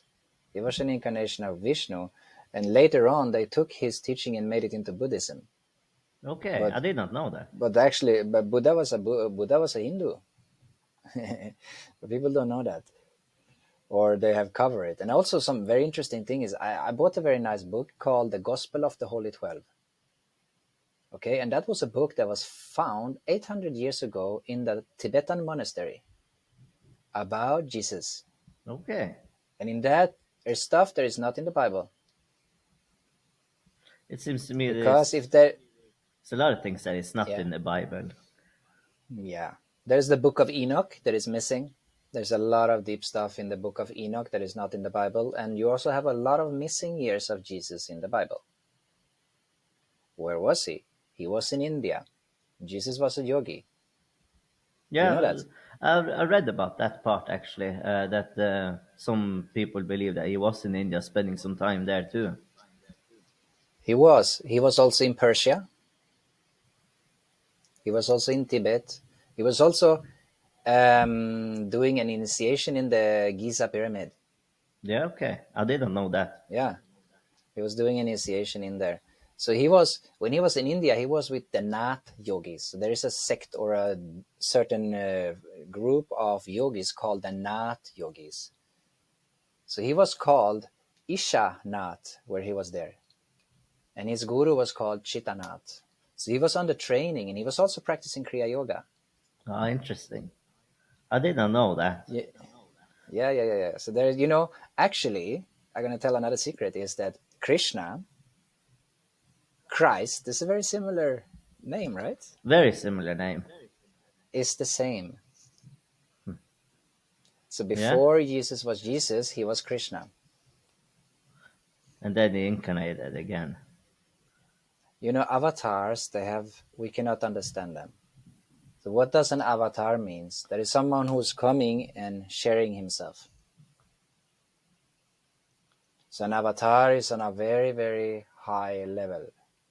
We cannot understand the nature of an avatar because it's so beyond the human mind conception. But Jesus was an avatar. As he was on the cross, it was 3 days, right? How long does it take for all the chakras and the energy bodies to collect themselves to leave the physical body when we die? 3 days. I did not know that So, either. Interesting. so there's a lot of interesting things that you can see. Look, you can say in the beginning, the star was coming from the east when he was born, right? That's the star of Brahman. That's the star of Kutashta, where you can see in your third eye when you practice Kriya Yoga. That was mentioned when he was born. Hmm. You have Yeah. for example, the Abraham and Sarah in the Bible. In Hindu, it becomes the opposite when you put an A before the word. Okay. So if you put A before, you have Abraham, Abraham. Yeah. Brahman, Brahman. Brahman, Abraham. Brahman is the creator God in Hinduism. Sarah is Saraswati, the goddess of wisdom, intellect, and music. So that means that Christianity was actually based off Hinduism. It's very deep because Brahma is the creator god. So you have Brahma, Vishnu, and Shiva, right? Yes. The And you famous. have, yeah, exactly. So what does that actually mean? It's like Brahma is the creative force of the universe. So when something is being created, we can use it as a force when the spring comes, right? Then the creation is there. And then Vishnu comes during the summer to sustain it. So Brahma created the sun, but Vishnu is sustaining the sun because the sun is staying, right? So there is a force of holding something that's being created. And there is also a force of something breaking things down. When you put things into the mud, into compost and stuff, it will be break down, right? Yes. Shiva, The destroyer. Right. neutron, proton, electron, tamas, raya, sattva, all those things are qualities that are also embedded into Brahma, Vishnu, and Shiva. So there is always a symbolic, deeper meaning behind those gods or famous saints that we've been through. No matter what tradition, you can always find a deeper meaning into their stories and into, that we can go deeper into to realize what we're really living in, to realize who we are. Because when we are so deluded in the outside world, it's so difficult to go in, right? We were talking about Kali Yuga before, right? We didn't finish that. Now we're coming back to that. So Kali Yuga is the Yuga of darkness, where there is so much influence of the mind. So we have Kali Yuga, Dwapara Yuga, Treta Yuga, and Satya Yuga. So Satya Yuga is the Yuga of truth. There is like the enlightenment going on, right? And then you have Treta Yoga, which is a little bit more darkness, but like 75% enlightenment. And then you have Dvapara Yoga, which is 50-50. And you have now Kali Yoga, which is like 25% good, 75% evil. So that's why we now need to practice mantra. When there was Dvapara Yoga, they needed to practice meditation. When there was Treta Yoga, they did fire ceremony. When there was Satya Yoga, they didn't need to do the same kind of spiritual practice because everyone was in that state already.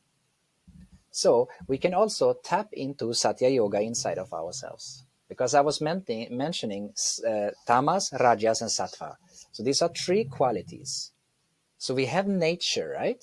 So out of nature comes those three called three gunas: sattva, rajas, and tamas. So sattva is the high, the truth, the peace, the enlightenment, the positiveness, right? Rajas is the activity, the desires, the passion, the frustration, all those kinds of active energies. And tamas is the energy when you're depressed, when you have a cloud in your mind, when you cannot think. So all human beings have those three qualities inside of their mind. And the more we start to do spiritual practice, the more we develop the sattvic energy. So we become automatically more positive. So when you have a lot of lust, passion, anger, you are so much into the future, you are hyperactivity in the mind, you have so much rajasic energy. If you eat food that contains that energy, you're going to be more into the mind. So when you eat meat, when you eat fish, it contains rajasic energy and tamasic energy. So it keeps you in a lower state of your mind.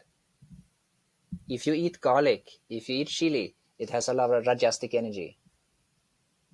So that will keep you more into the mind like this.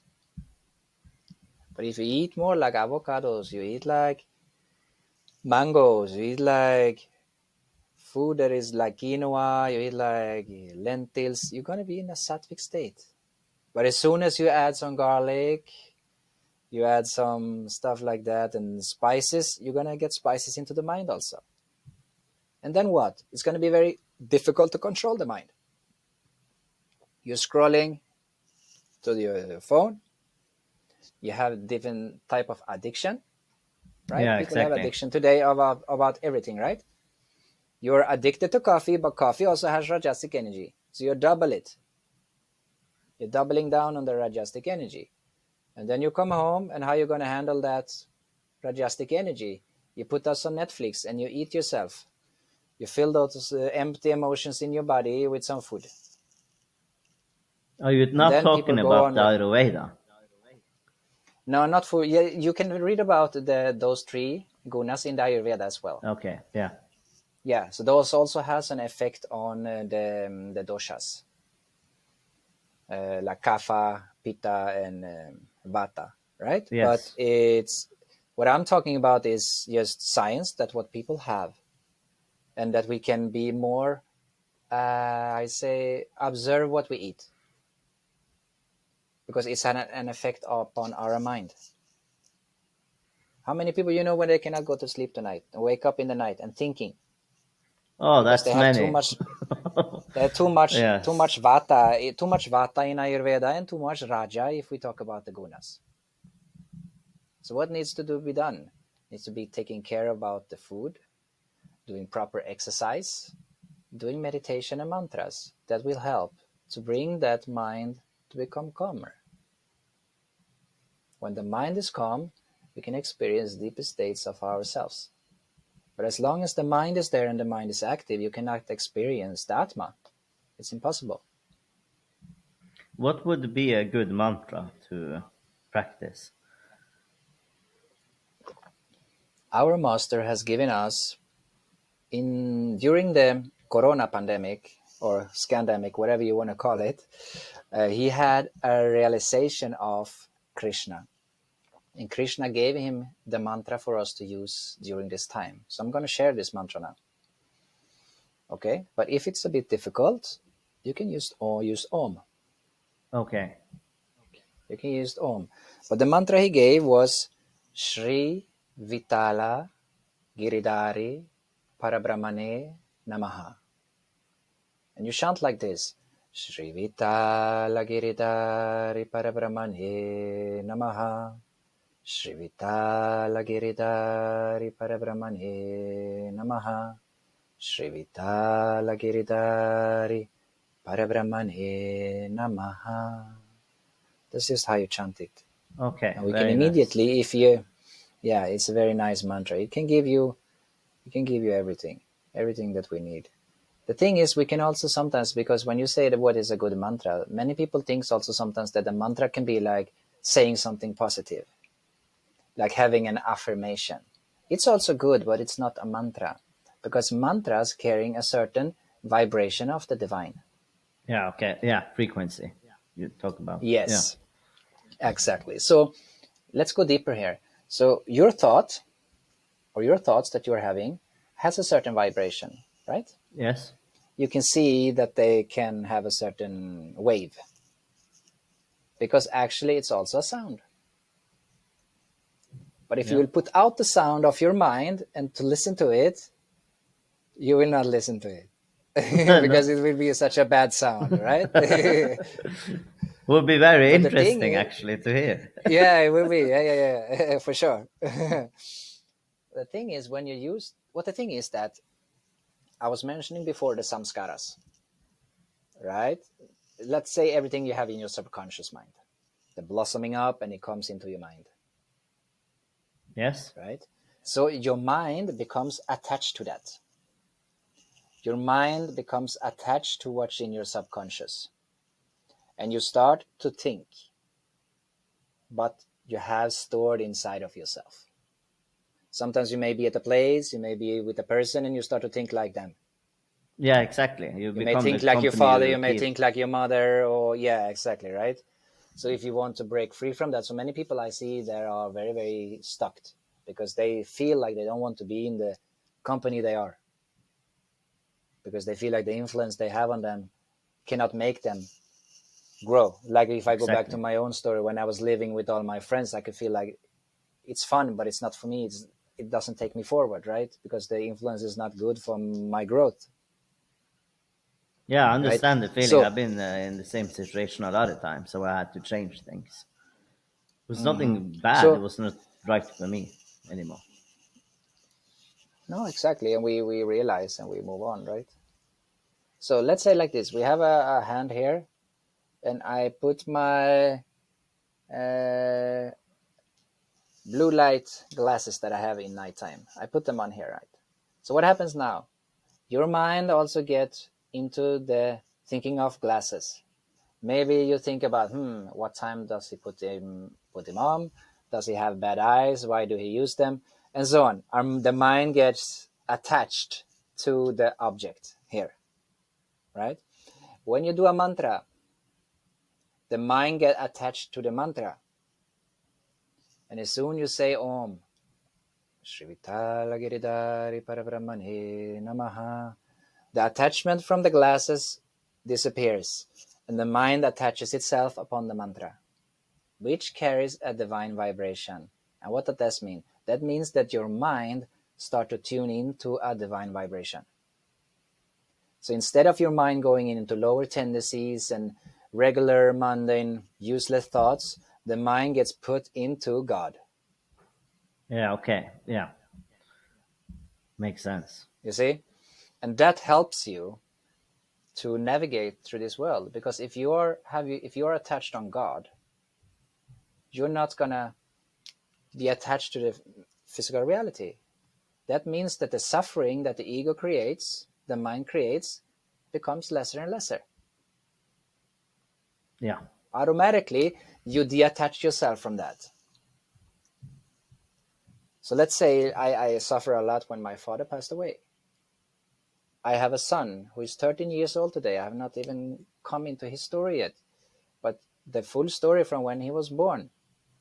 Right when he was born, he was separated from his mother because it was a very quick, he was laying on his wrong side inside of her belly. So it was 8 hours of process to get him out. And suddenly they rushed in like 8 doctors, and I was needed to put stuff around me, and they was like cutting her up to get him out. Right? This, I don't know what you say, is Caesar, what is called when you do Um, like this. You know what I mean? yeah, I think no, women who are listening also C-section. understand that. Yeah, Yeah, something like that. yeah. Yeah. And he was coming to me, and I was with him for like 1 hour when they taking care of her. So I was with him for 1 hour just by myself, just watching him, looking into his eyes. And I was like, is this guy my son? It was like very, very strange situation. And I was with him. And then when she came back, he could meet his mom. And then I was told to get out. I could not stay. You know, imagine having your firstborn and the hospital tells you you need to go home. They told you that. Yeah. So they should be very happy that I was not in my crazy mode, because I would make a disaster in the hospital and just bring him home. So I was separated from him. So I needed to go home. Imagine coming home to Greenland in a little apartment and you just got a boy by yourself. I need to go back there in the morning. It was very, so already there the separation happens Yeah, yeah. with Very, him. very early. Very, too early, actually. Yeah, and I don't think that's why I don't like getting birth in hospital. So in the future, when we talk more, I'm gonna talk about my third child, which was born at home, which was a total adult experience. But anyhow, like I told you, I separated from his mom when he was like 1.5. So already there we have this separation. When I moved to Oslo a few years later, he moved. I was so happy when his mom wanted to leave Tromsø and come to Oslo. So I needed not to be in Tromsø anymore, so I could live in Oslo. And then it was 1 week here, 1 week there. And then later on, 2017, me and my wife, I also have a lot of stories around that, but we moved to Spain. So he was not living with me anymore. And since then, he has just coming to see me on holidays. So it has been a great separation. And during the what I want to call the made up situation around the coronavirus, excuse everyone who don't agree, but that's my interpretation of it. I could not see him for 6 months. So we were living in Spain, and we decided to travel the world and start in Bali. And I was like, we were having so much money then. So I was like, yeah, I go in 1 month, I go to Norway and I come back to Bali, no problem. You know, I was like that. And then we were in Bali for 1 month. And then this virus thing came and we couldn't move for 6 months. So I could not see him. I could only talk to him on the evenings, you know. So that was a very tough period for me to go through. To not be able to even go visit my son because of some regulations that I didn't even believe in. I believe that there was some kind of virus there that people got sick, of course, but how they got sick and everything around it, I don't believe in. So that was making me very, very angry. It was just giving more fuel to my fire of my own conspiracy inside of me, you know what I mean? I understand. Um, Being separated is hard, uh, and Yeah, it yeah, is. But they haven't not discovered yet where the virus came from, which I think the whole world is still waiting to hear. Who is yeah, responsible? What is this? yeah. But the thing is, in the world, you know, every time, what happened when they stopped it? Yes, the Ukraine warriors came, and everyone forgot about the corona. Yeah, exactly. Very fast. They just put another event in, so people forget about the old one. And You know, now and then it's people just move on. two wars, but it's also other crises in the world that is not heard about. Um, Yeah, there is so it's many so things, many man, things and actually. Yeah. it is. I was listening to a great yogi master who was also a Vedic astrologer, and he said that it's going to be very turbulent in the Middle East. It's going to be very turbulent in somewhere in Asia, and it's going to be a change around 2032. So in astrology, they can also see, if you look at like the corona situation, you can see in December there, in you check the chart in the stars, in the planets, you can see there's something coming. So people who know astrology can actually read the future in that way to understand what's coming when you have deeper knowledge about astrology, because you can see the influences of, because the influences, you have influence of the planets. I don't know if you know about it, but you have karmic connection with the planets. Do you know that? I've read about it. I don't understand much of it yet, but I've read a little bit about it, yes. So, for example, the sun represents your soul, its connection with your father. The moon is your mother. So you have a karmic connection with your mother. So where the moon is, there is a connection with water, right? And what is water? Water is emotions. Why is there so many crazy people in the full moon? Mm, you tell me. So you become more sexual, you become more violent, you become more aggressive. Because what? Your emotions. Because your emotions are connecting to water and the moon is connecting to water. Why you have most crime during full moon? Because people cannot handle their emotions. Because the emotions is connected to water. It's the water element. So when Ah, you have an imbalanced water element, you also have imbalance in your emotion. You see? So it goes hand in interesting. hand. So yeah, so certain planets um, can give you, you can have a very nice period of a financial, you have 3 year period where your finance really, really grow, right? It could be that Jupiter and certain other planets are standing in a very nice position for you in your houses, in your body. And then, but at the same time, you can have a very bad Saturnus or other planets, a very Mars, which is a lot of wars and conflicts. And you can go through a lot of things with your health. What other things at the same time? Because that is the karma connected with the planets. So when you were born, the stars and the planets were standing in a certain position, right? That's why you count from exactly the second you were born. Okay. So when you count Um, from exactly where you're born, there was a certain position where all the planets were standing, which is very unique just for you. And this is where it's so interesting, because if you go deeper, you can see like your karma is perfectly matched to where the planets were aligned. and yeah, that's very interesting. In my case, I really don't know where I was born, so I was just wondering, how do you figure that out if you don't know? You go to a spiritual master that can see everything. He can help you. Yeah, That's uh, all. That's all I know about it. Yeah, yeah. because like a master like that, I can see. They know he knows every thought that you ever had. You don't even remember what you were thinking the last 10 minutes. No, not really. So that's the greatness. And when you meet someone like that, you become very humble. That would be amazing to meet someone Yeah. like that. I was also wondering. Yeah, I have some questions for you that I want to ask you.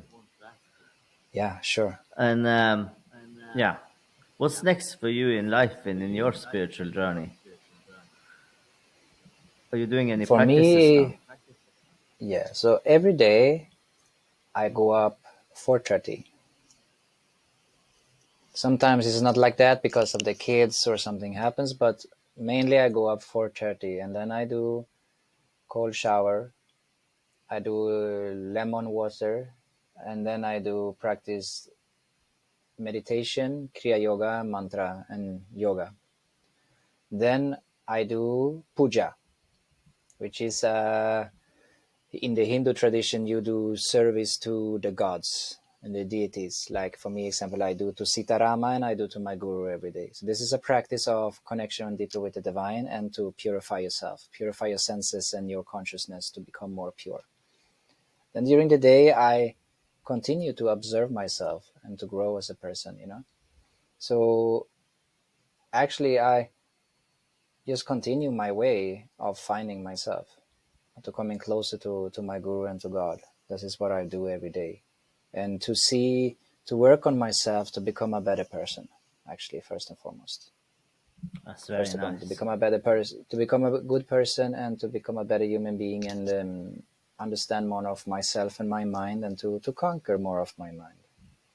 And I do exercises and things, and I live in a certain way that doesn't make my mind take over. I have now come to a certain place where I can manage the mind much better than before, so to say. I can see that and feel it. I'm glad for you. Hmm. What's your dreams forward in life now? It's a very interesting question because before in life I used to have such dreams. I didn't got time this time to go into the stories about all the dreams me and my wife had together, but we can take it next time if we have a possibility to talk again because we have just went to like part of everything. But I used to have dreams of becoming a football player, after becoming rich, after having a healing center, after becoming a great musician, after becoming great in this and that. But now I'm very happy with myself. I don't have dreams like that. I what I want is to serve, to be able to serve my guru, to be able to serve humanity in the best way possible. That is like my dream. That's a very Put it in that powerful one. sense. Yeah, it makes sense. Yeah. It's not always that I'm there, but I'm working towards it, to put myself away more and more, to just be there for It's very good. others. Um, Fortitude means strength. What kind of state of mind, mental qualities, techniques have you used in your life when it's been very hard and dark times you got through? So in the beginning, it was music actually. I was listening to music that got me fired up and make me become strong. It's like strong beats and a great rap and a great chorus, and that keep me going. Like troublesome with Tupac, or something like that that really make you I amped know. up, right? Yeah, you know what I mean, stuff like that. And then it's like the more I learned about myself, the more I learned like what keeps me strong is to have control of my mind. And it can be everything from controlling my sexual energy to reading the Bhagavad Gita to chanting mantras to do prayers and meditation and all those things, because like I'm gonna want to go deeper into that topic as well, to control the sexual energy as a man. Because when you can do that, you can really go into high levels of your mind, because the lust is a very, very powerful enemy, so to say. You probably know a little bit about it. Oh, yes. you know I do. So yeah, so to really build strength is that I've always somehow have trust in myself. It's a I always trusted calmness in myself. coming from that, trusting yourself, Y- be able to do that. Yeah, because I was always different, and even if I was feeling weak and if I was feeling lonely or outcasted or whatever you want to call it, it created some kind of strength. Because you see, I have my tilak, I have dhoti, I have dreadlocks, and I go out like this. I'm the only guy in probably whole Sweden that look like this. Probably. Everyone's yeah, But and you look great. I don't yeah, thank you so much, but it's not for looking great, it's not for being someone, it's just for this is how I like it. Yeah, and who And you I don't are. give a yeah, and I don't care about anything around it. And that is some kind of strength of being, is allowing myself to always being myself in whatever situation I'm in. Because this is something that I notice with people. You have so many different kind of personalities. You have one with your colleagues, you have one with your family, you have one with your spiritual friends, you have one over there, and you change your personality according to who you meet. Yeah, exactly. Yeah, I never done that, and I'm never gonna do that. I'm always gonna be myself 100%, no matter who I meet, where I am, or what I do, that's really cool. and that creates my strength in me. Yeah, It's not because of the ego; it's just the way I'm built. who you are. Yeah, Yeah. that's really nice. If someone wants your guidance, healing, help, where can they contact you? I think the easiest way is to contact me on Facebook, Instagram, or even my email. If you're new to me, I'm maybe you put everything in the description later on, where they can find me in the social media. I think it's the easiest way. Yeah, it will be down in the And show notes. yeah, just reach out to me, whatever you think that I can do for you. I will gladly be there to support if you think that I can do anything for you. So it would be a pleasure. It was a wonderful conversation, and thank you Thank you. very much. Namaste.